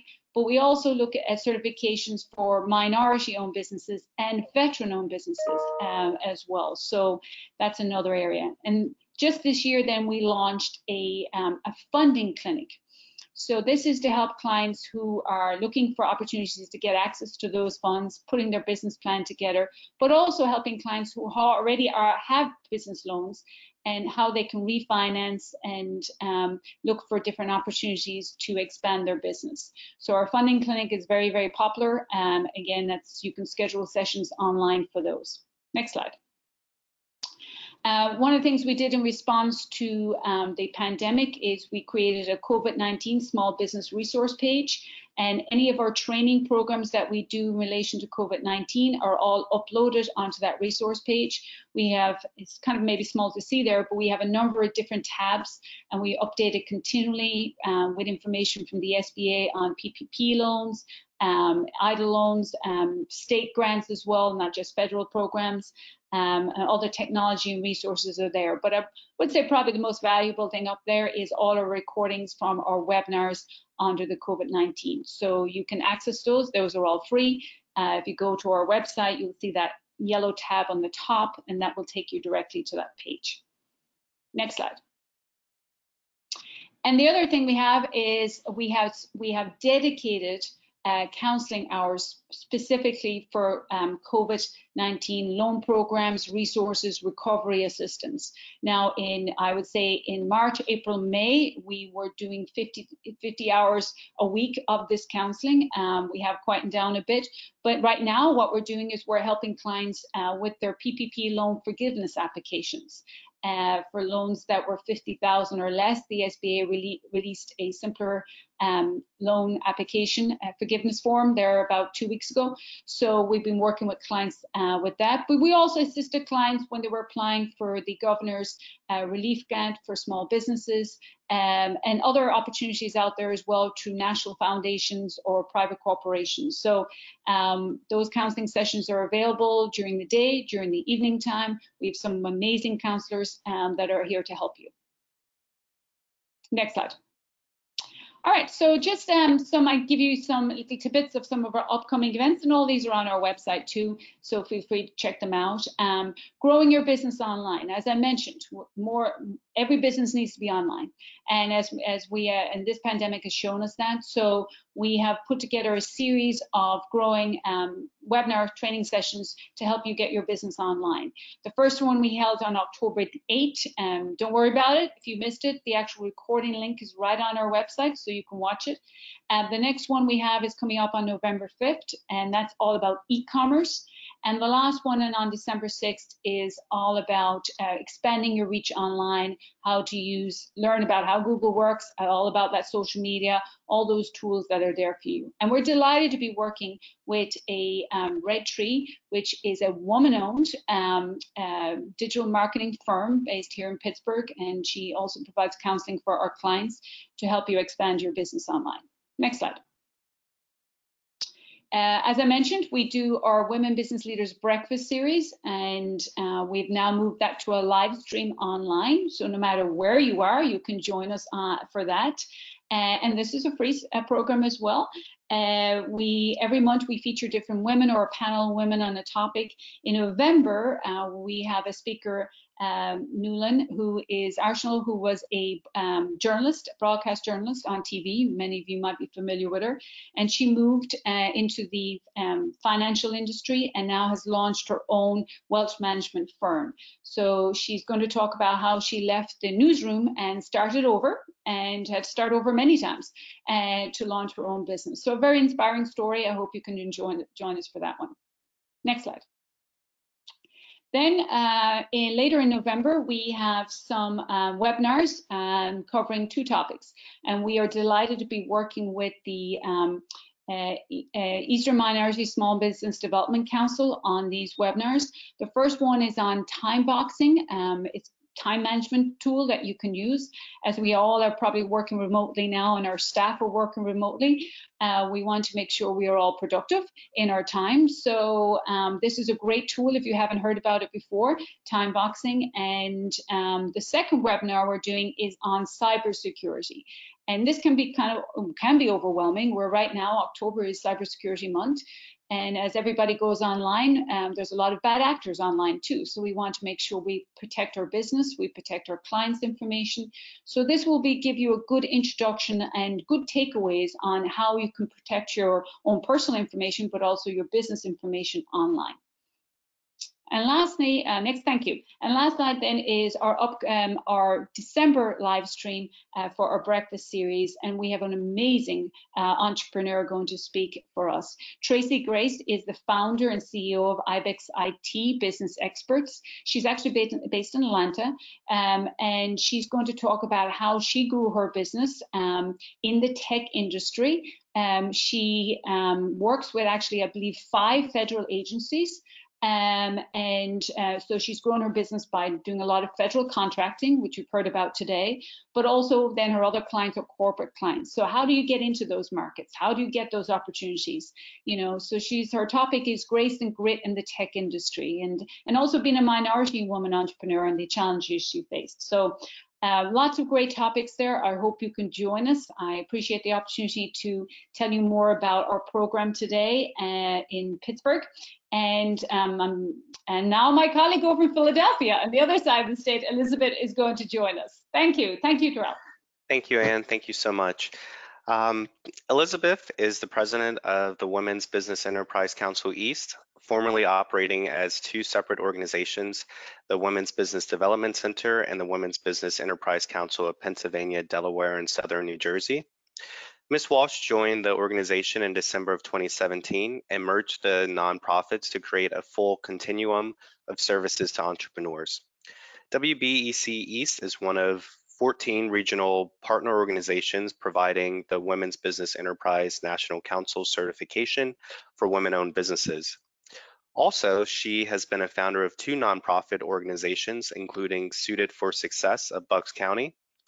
The Suited for Success organization provided free work and interview-appropriate clothing to women re-entering the workforce and served over 1,500 clients a year.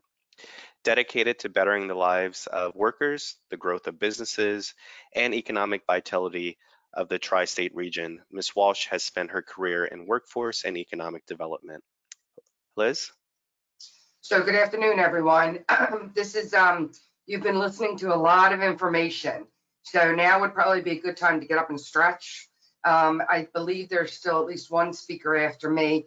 A lot of really good information. It can be a little bit overwhelming, but the information will be sent to you afterwards, as well as with all of our contact. So if you've zoned out a little bit, it's okay, because we're all right there with you.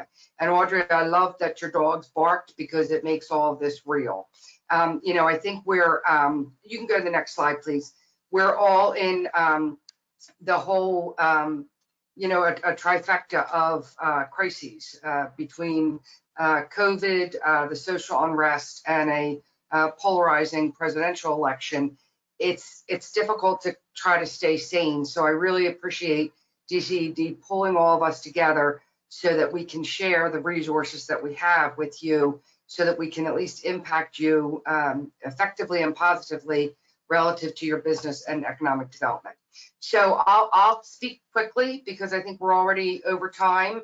And my cell phone number is the last slide. So if I'm going too quickly, you can certainly reach out and call me at any time, and I'd be happy to answer any questions. So as noted in the introduction, I'm the president of Women's Business Enterprise Center East. We go by WBEC East. The three services that I'm going to talk about today are our entrepreneurial training programs in the Philadelphia marketplace, primarily targeted towards the county of Philadelphia and the 4 contiguous counties, so pretty much southeastern Pennsylvania. Our COVID-19 relief and recovery services, and WBEC certification. We certify women-owned businesses in the Commonwealth of Pennsylvania, the state of Delaware, and 8 counties in South Jersey. Next slide, please. So just some statistics. We like to always take a look at the American Express State of Women-Owned Businesses and the National Women Business Center reports. Between 2014 and 2019, your business, women-owned businesses, climbed 21%. Really important is the revenue rose 21% to $1.2 trillion into our local economy. Next slide, please. There's one drop down. Women start more businesses than men do. That's okay, keep going. We'll go through this quickly. So we offer 2 courses you can advance, because there's some drop down in this too, and you can advance, yeah, perfect. We offer 2 primarily for our entrepreneurial courses. We are funded by the SBA and Wells Fargo, and we offer 2 different varieties of entrepreneurial courses. And as Ann noted, we too have pivoted to an online presence. So we have what we call our Jumpstart series, which is basically 6 weeks. And sometimes we get folks who come to us who they say they want to start their own business, but really what they might be looking for is just a different job. So the Jumpstart series is very pre-venture and helps us to help you determine what it is that you're looking for, if it is to crack into your own business. The Fast Track series is a 10-week course that is canned curricula, and it you graduate from that course with an actual business plan, which is really fantastic. And we have services related to one-on-one individualized business counseling. Whether or not you participate in either of these courses, we can also provide business counseling and consulting to you. Next slide, please. Very importantly, we receive pretty robust funding from the federal government under the CARES Act for COVID-19 resources. So this is just a screenshot of our website. If you go to our website, it's on the front page, WBECeast.com. The COVID-19 resources, how we have kind of gotten them out, it's not funding that we can particularly just give to or loan or grant to a small business owner. Instead, we have set it up so that we can match you with consultants in whatever field it is that you are struggling based on the impact that COVID-19 had on your business. So we have a full menu of SMEs in finances, growth development, marketing, HR issues, legal issues. The highest percentage, which we thought was rather interesting, has been getting folks connected to our marketing consultants, because as Ann said, and as a few people have said, I think it was maybe Donald earlier, or Solomon, it is critical that there is a web-based aspect to your business. So a lot of the marketing experts have worked with established businesses to help them to make sure that they have an effective web presence, since we're all web-based now. Next slide, please. The other thing that we offer is WBENC certification. WBENC certification provides the individual business to become WBE certified, and a WBE is a women's business enterprise. So what we do as a third-party certifier is we validate that the business is at least 51% owned, operated, and controlled by female owners who possess the knowledge and skills to run the business. So it is, I'd say when people are starting this process, there may be some WBEs on the phone or on this call, but it's not for the faint of heart, because it is a process that you have to go through. There is a lot of documentation, and we review all of the background information, your organizing documents, your tax records, and so forth. And then we actually conduct, up till now it was an on-site interview, but now we've pivoted that to a virtual site visit. But we actually meet with you to really walk through everything related to your business to ensure that the 51% is valid, vetted, and authentic. Next slide, please. So what the WBENC certification does is it provides a national certification. So you'll see by the map that there are 14, we call them regional partner organizations, that cover the United States and all of our territories. You can see by we're over kind of towards the right, reddish pink.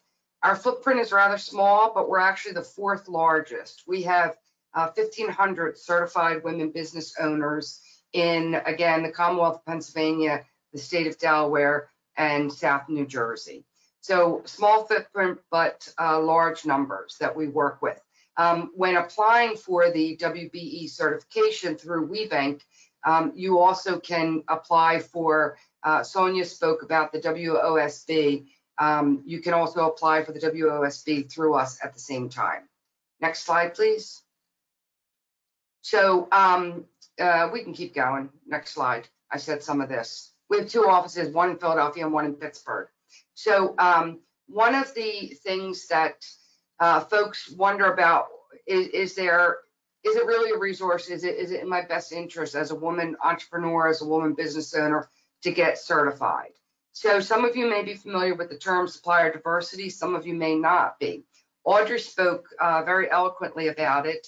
The rationale of businesses, large corporations, and of course federal governments who are interested and believe in giving marginalized populations access to contracts. So that's what supplier diversity is all about. It's a business strategy to make sure that in the procurement pipeline that the business is taking advantage of and giving opportunity to small and diverse businesses. So it depends on, and there are a number of certifications. There's women-owned, minority-owned, disability-owned, veteran-owned, and LGBT-owned.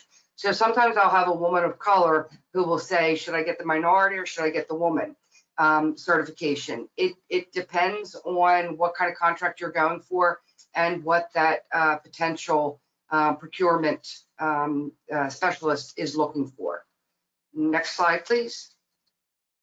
So another aspect of, and you can click it again, women-owned. Another aspect of becoming certified is that you have access to the women-owned logo.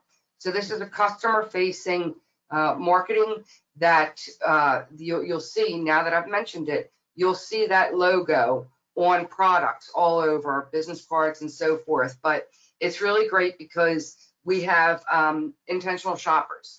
And I was in the grocery store and there was 2 pasta sauces and one had the woman-owned logo. So of course I selected that. And sometimes we hear kind of negative feedback about the millennial generation and just some of the attributes that folks find not so positive. What we find is that they are the intentional shopper. and they care. So they would be more apt to select a woman-owned product. So now that you know that that logo exists, please look for it. We have some large retailers that really embrace the whole women-owned philosophy. Walmart often has on their end caps just women-owned products. Next slide. And I caught us up. Went through quickly again. Apologies if it was too quick, but that is my cell phone number. That is my email address. Please feel free to reach out to me. As a Women's Business Center, we have resources that I haven't even touched on, and certification may be right for your business. So reach out, let's talk. Thanks, everyone. Stay safe. Liz, thank you so much for that presentation. Our last speaker for today will be Lynn Cutler. Ms. Cutler is the founder and president of Women's Opportunities Resource Center with 34 years of not-profit executive and leadership experience. She also founded and directed the Women Association for Women's Alternatives from a single service to a multi-service agency from 1976 until 1993. Over the years, Lynn and the organizations she has founded have received numerous awards, including the Presidential Award for Excellence in Microenterprise Development, for Excellence in Poverty Alleviation in 2001, the Greater Philadelphia Social Innovations Award, Small Business Development in 2019, and the Small Business Administration Eastern District Champion of the Year in 2019. Lynn? Thank you. Can you hear me? Yep. Yeah, so my hair's still curly. That was an older picture and it's still curly even in the COVID. What I'm going to do is try to modify this presentation a tiny bit, given everyone's patience and that you've been there. And I'm going to focus more on access to capital and lending. So as Terrell mentioned, we were founded in '93, and our mission is to promote social and economic self-sufficiency, primarily for women and their families. And we take a holistic approach. I'm trying to get this camera so you can see. You don't. Where we look at, we do training, we do lending, and then we do savings. And we believe that you need both income and assets to move up that economic ladder. And I think that's really important, that you're looking both at your personal financial situation and the business and getting a global cash flow and trying to figure out, does this work for you? Because you have to be able to take care of yourselves, and if you have a family, your family. We are the SBA microlender that Solomon was talking about. Go to slide 5. All right, I'm just going to try to jump through this a little. Go to 5. Next slide. Keep on there. We are an SBA microlender that they were talking about, and what that means is that we do loans from as small as 1,000 or 500 up to 50K. We are an SBA Community Advantage lender. And what that is where we only use it to help people buy their commercial property, but it can be used for working capital and other equipment.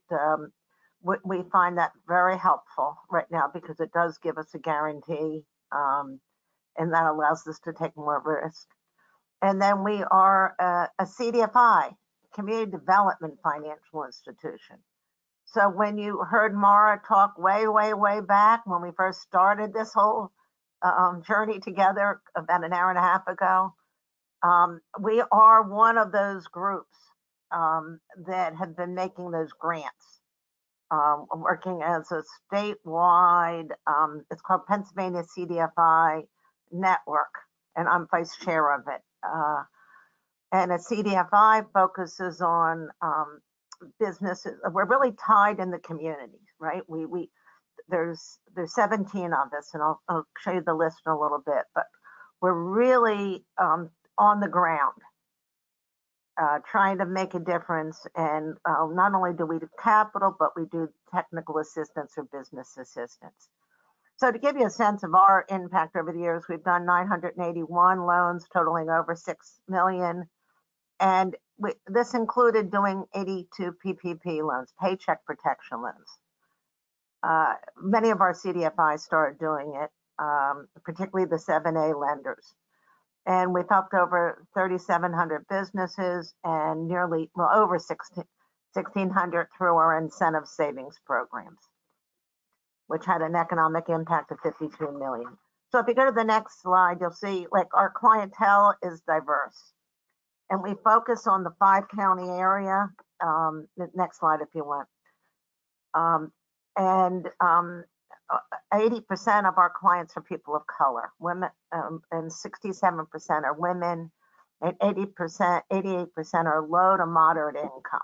So we're really working in the community, trying to make a difference to those that wouldn't have access otherwise. And we work with Philly, Delco, Montco, Bucks, and Chester County. Sorry, that got left off. We do, next slide, training, lending, and savings, as I mentioned. Something that most of it's all geared to the 5 counties, but what isn't is the work for yourself. It's something we're doing with the ARP Foundation, and it's helping primarily women, but men are welcome, to assess whether entrepreneurship is right for them. And it's targeted to 50 and older, looking at the opportunities. Next slide. I'm going to skip over the other part.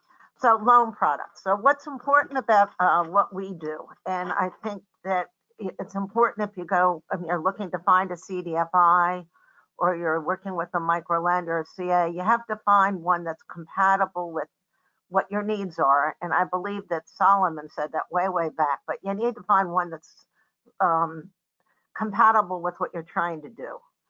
And so we take a step lending approach. We work with businesses where they're at to be able to get them the initial capital to get started. We'll work with them to grow with them. But, you know, we're not going to give a $50,000 loan to a startup. Our maximum first time loan to a startup is 10K. But if they demonstrate that, if you demonstrate that you can repay, then what we'll do is work with you to get a second loan or a third loan. We're looking at credit scores of about 500. We have done a little bit on less than that, but 500 is usually our minimum threshold. But what's most important is you have the ability to repay. And we look at that with existing cash flow. And the other thing that we look at is, you know, we look at the business plan, but really what we're looking at is that you really have a strategy to be able to bring those customers in. And as I mentioned earlier, we do real estate loans. We'll help with businesses buy their commercial property. And I can't emphasize enough how much this is an opportunity for any business that is stable right now and that's been growing, that if you could get a property at this time, that'll give you even more economic stability. So it's a great time to be considering it. The next slide is a list of the Pennsylvania CDFIs. And Progress Fund, Bridgeway North Side, serve the Allegheny area, and Progress Fund does Pennsylvania Wilds. I believe Bridgeway is also an SBA microloan fund. Metro, Rising Tide, Assets. Metro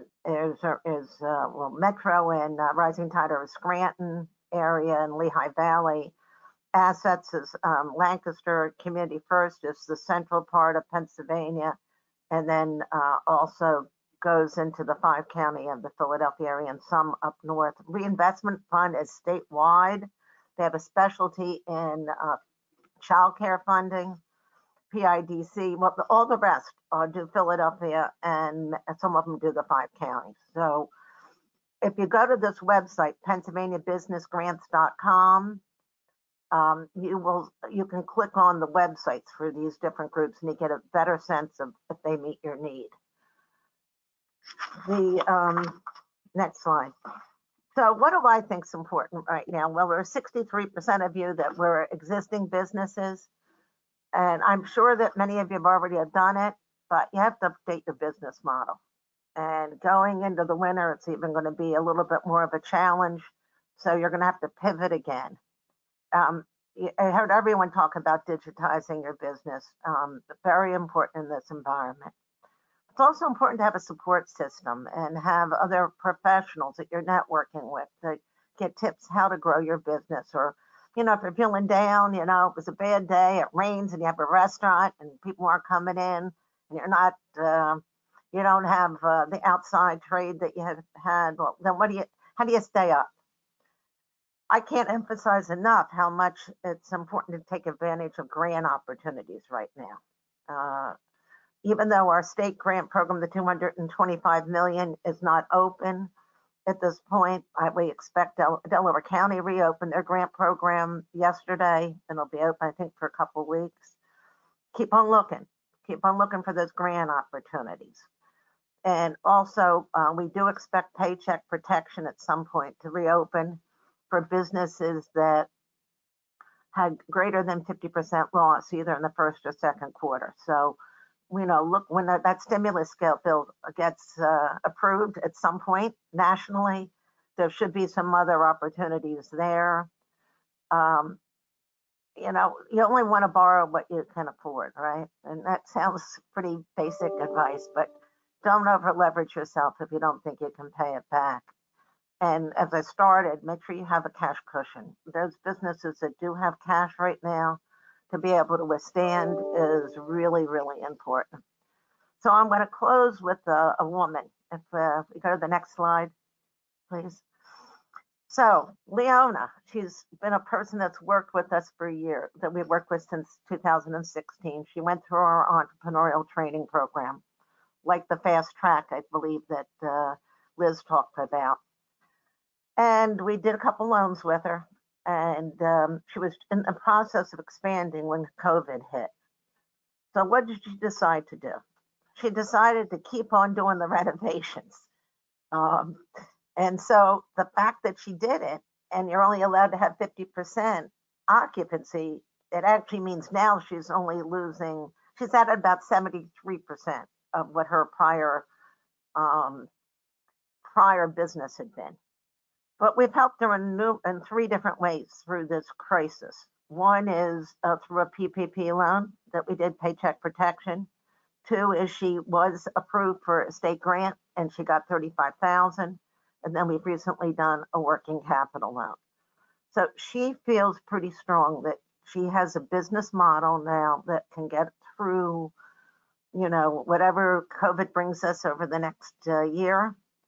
And she just stuck with it. And I guess that's the message I'd say to any of you, that think about that business model, stay with it, and come up with solutions. Even when we were closed back in May, she came up with a little Mother's Day promotion with her nails, her polish and soaps, and she found a way to stay connected to her customers. So we appreciate all our supporters. That's our next slide, please. We can't do it without them, and we just appreciate working with all our partners that were presented earlier, and the state through the COVID program. Thank you.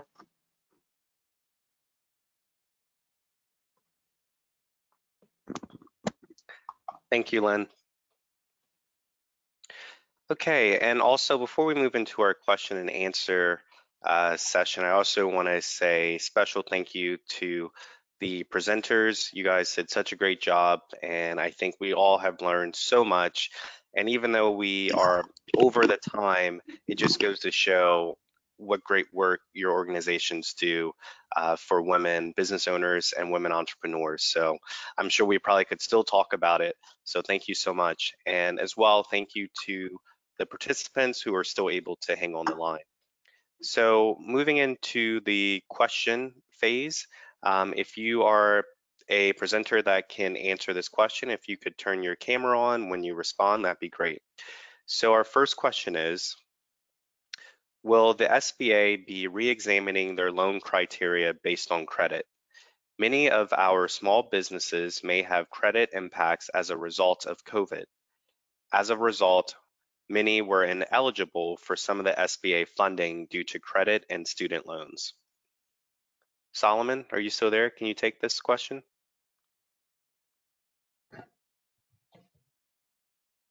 Yes, hello. Thanks for that question. So the question is there any type of, will the SBA revisit policy as a result of some changes, the impact of COVID? That's how I interpret that question. And I would say we just issued a new SOP, a 5010-6, and the effort is always to make the program simpler, to make it more accessible. At this point, I'm not aware of any specific work that is underway to re-examine standards in terms of credit, but certainly what I would do is sign up for the SBA's newsletter. You can do that at sba.gov so that you can get all the latest updates in terms of policy, in terms of information about the SBA program. The other thing that you can do is communicate your concerns to SBA advocacy. The advocate's office is designed to field concerns from the public, from small businesses, from organizations, and communicate those concerns to Congress, right? Because Congress is the one that's ultimately driving a lot of the policy. So that's what I would encourage. Go to sba.gov, sign up for the newsletter, and also take a look at the SBA's advocacy webpage and work on submitting your concerns to the advocate's office. Hopefully that's clear. If you're not clear, send me an email. So I wanted to add something to this. So for the SBA loans, you can't be in default for either taxes or student loans. But if you're in a workout program, that's fine.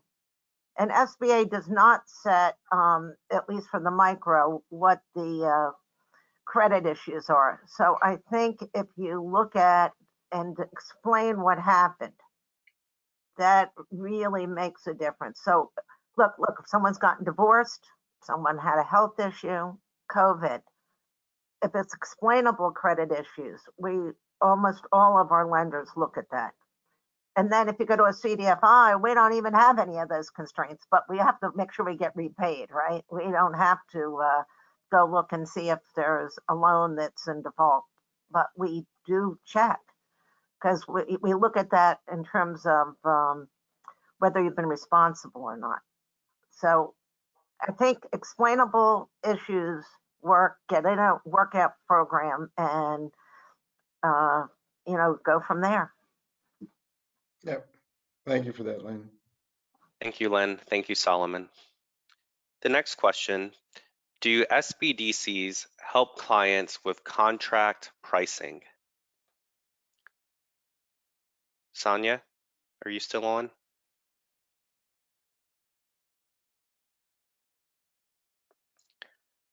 Okay, I think Sonia had to go, but we will definitely make sure that we get that answered. The next question, if a women-owned business takes investment, the investors may have some aspects of control, even if they only own a fraction of the business. How does this impact the certification as a women-owned business? So you have to be 51% owner and control of the organization. So I'm sorry, I missed the beginning of the question, Terrell. If a women-owned business takes investment, the investors may have some aspect of control. I would ask that person to email me separately because I can give you the standards and procedures and help you work through that. Okay, thank you, Liz. Yep. It looks like Sonia is back on if you want to revisit that question. Okay. The original one you maybe restate it and she should be able to answer. So the question was, do SBDCs help clients with contract pricing? Terrell, yes, I heard the question before. I'm not sure in what terms they mean on contract pricing. So I'll just give you an example, and then that you can, share my email with that actual attendee that had that question. But overall on government marketing, government contracting, our PTAC, so Procurement Technical Assistance Centers, do assist with reviewing the capability statement, your staff, basically the operations and inner workings, and then the ability to take on a contract. So it's not necessarily contracting for a prime. So the prime would need to know, what they want to send out for their subawardees. This is more for the we do work with both prime and subawardees, but it's more for the smaller businesses looking to sell to a local, state, or federal government. So we kind of get them ready in order for a larger contract. But if there is more questions about cost and pricing, I can send that individual over to the program manager for the PTAC. Thank you. Our next question is, how do I know if my product is one sought by the government? Audrey, I think this one might be for you.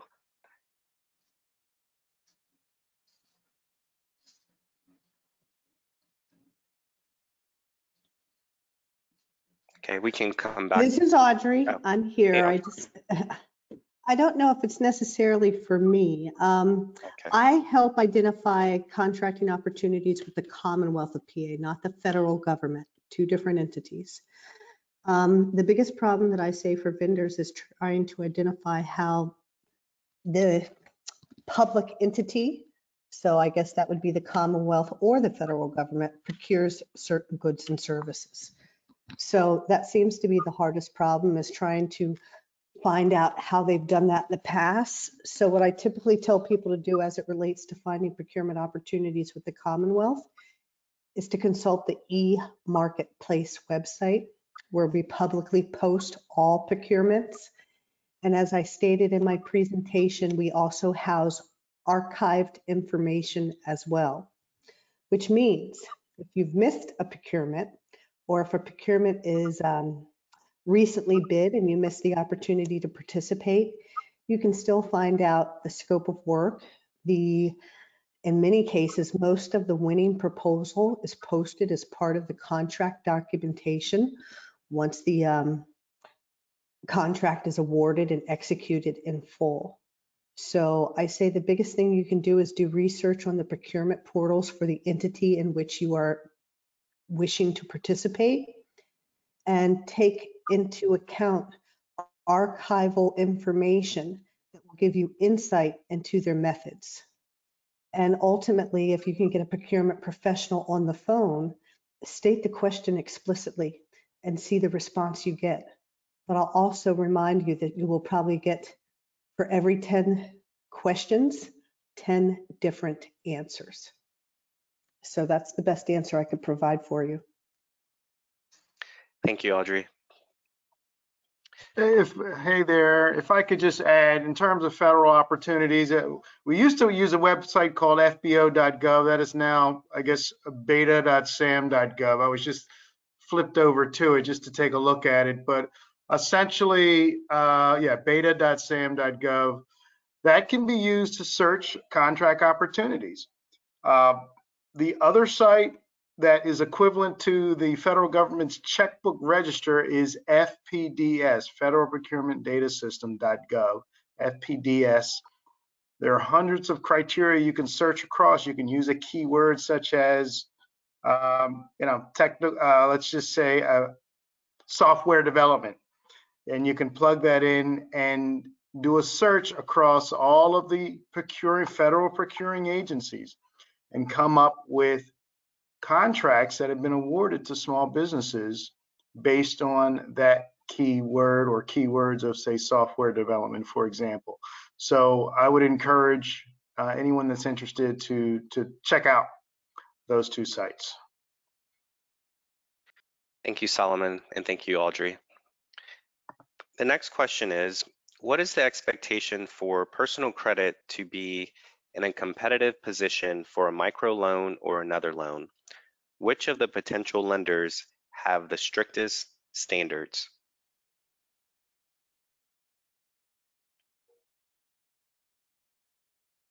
Again, the question is, what is the expectation for personal credit to be in a competitive position for a microloan or another loan?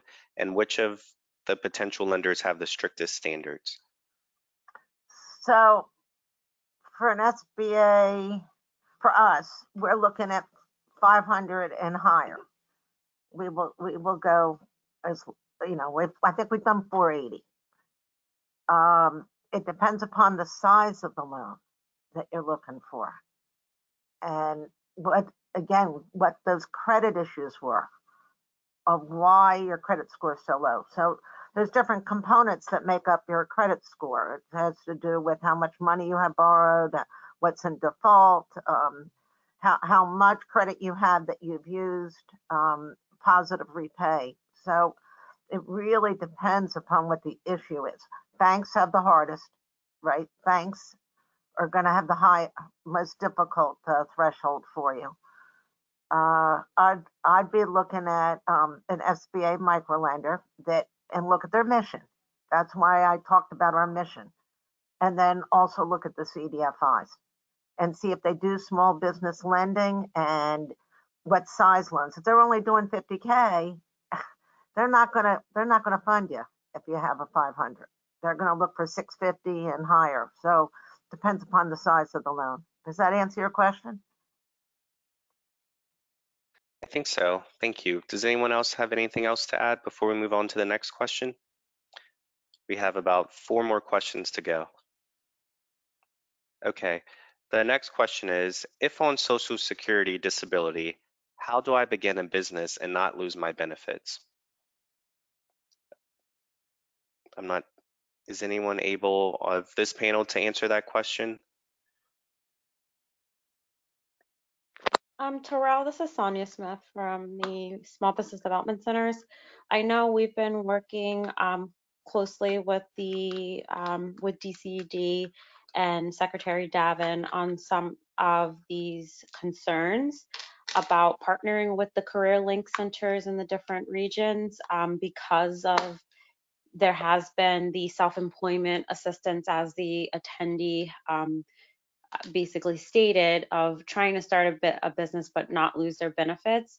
There was some legislation in the past that helped us develop programs. So the SBDCs did partner with the Career Links in the past.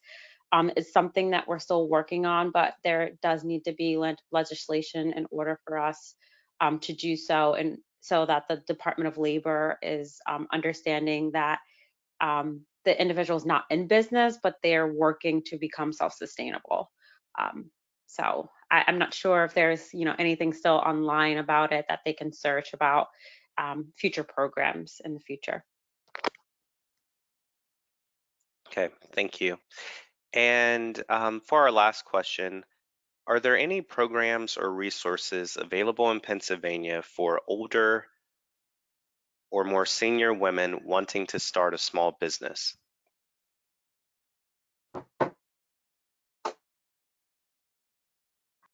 So I mentioned, go ahead, Liz.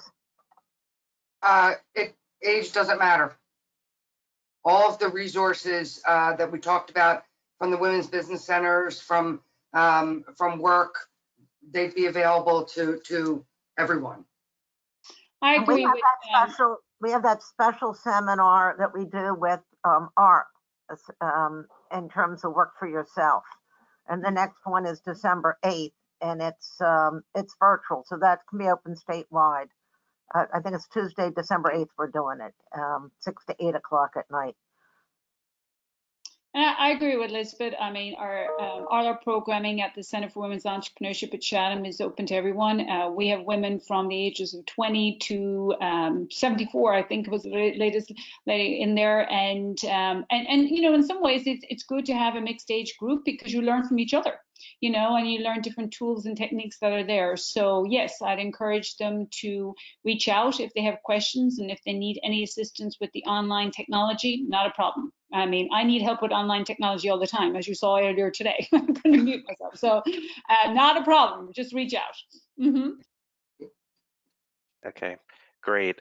So for those questions that are still outstanding, we will respond to those offline.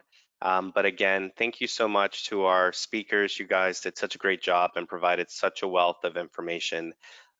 Being new to my position as of February, this was a lot that I didn't know. So thank you. And I'm sure a lot of our attendees feel the same way. So again, to our speakers, thank you so much. To the PA Commission for Women, thank you for collaborating on this event. Also, special thank you to Donald Polligan, who's on my staff. He did a great job of pulling together the slides and communicating to the presenters and keeping us all in line. And lastly, thank you so much to the audience. Without you, this would not be successful. Again, once we have decided where this video will live, we will send out an email blast to everyone so you can watch this video again at your convenience. In closing, I hope everyone stays safe and stays well, and have a good rest of the day. Thank you so much. Take care. Thank you. Bye-bye.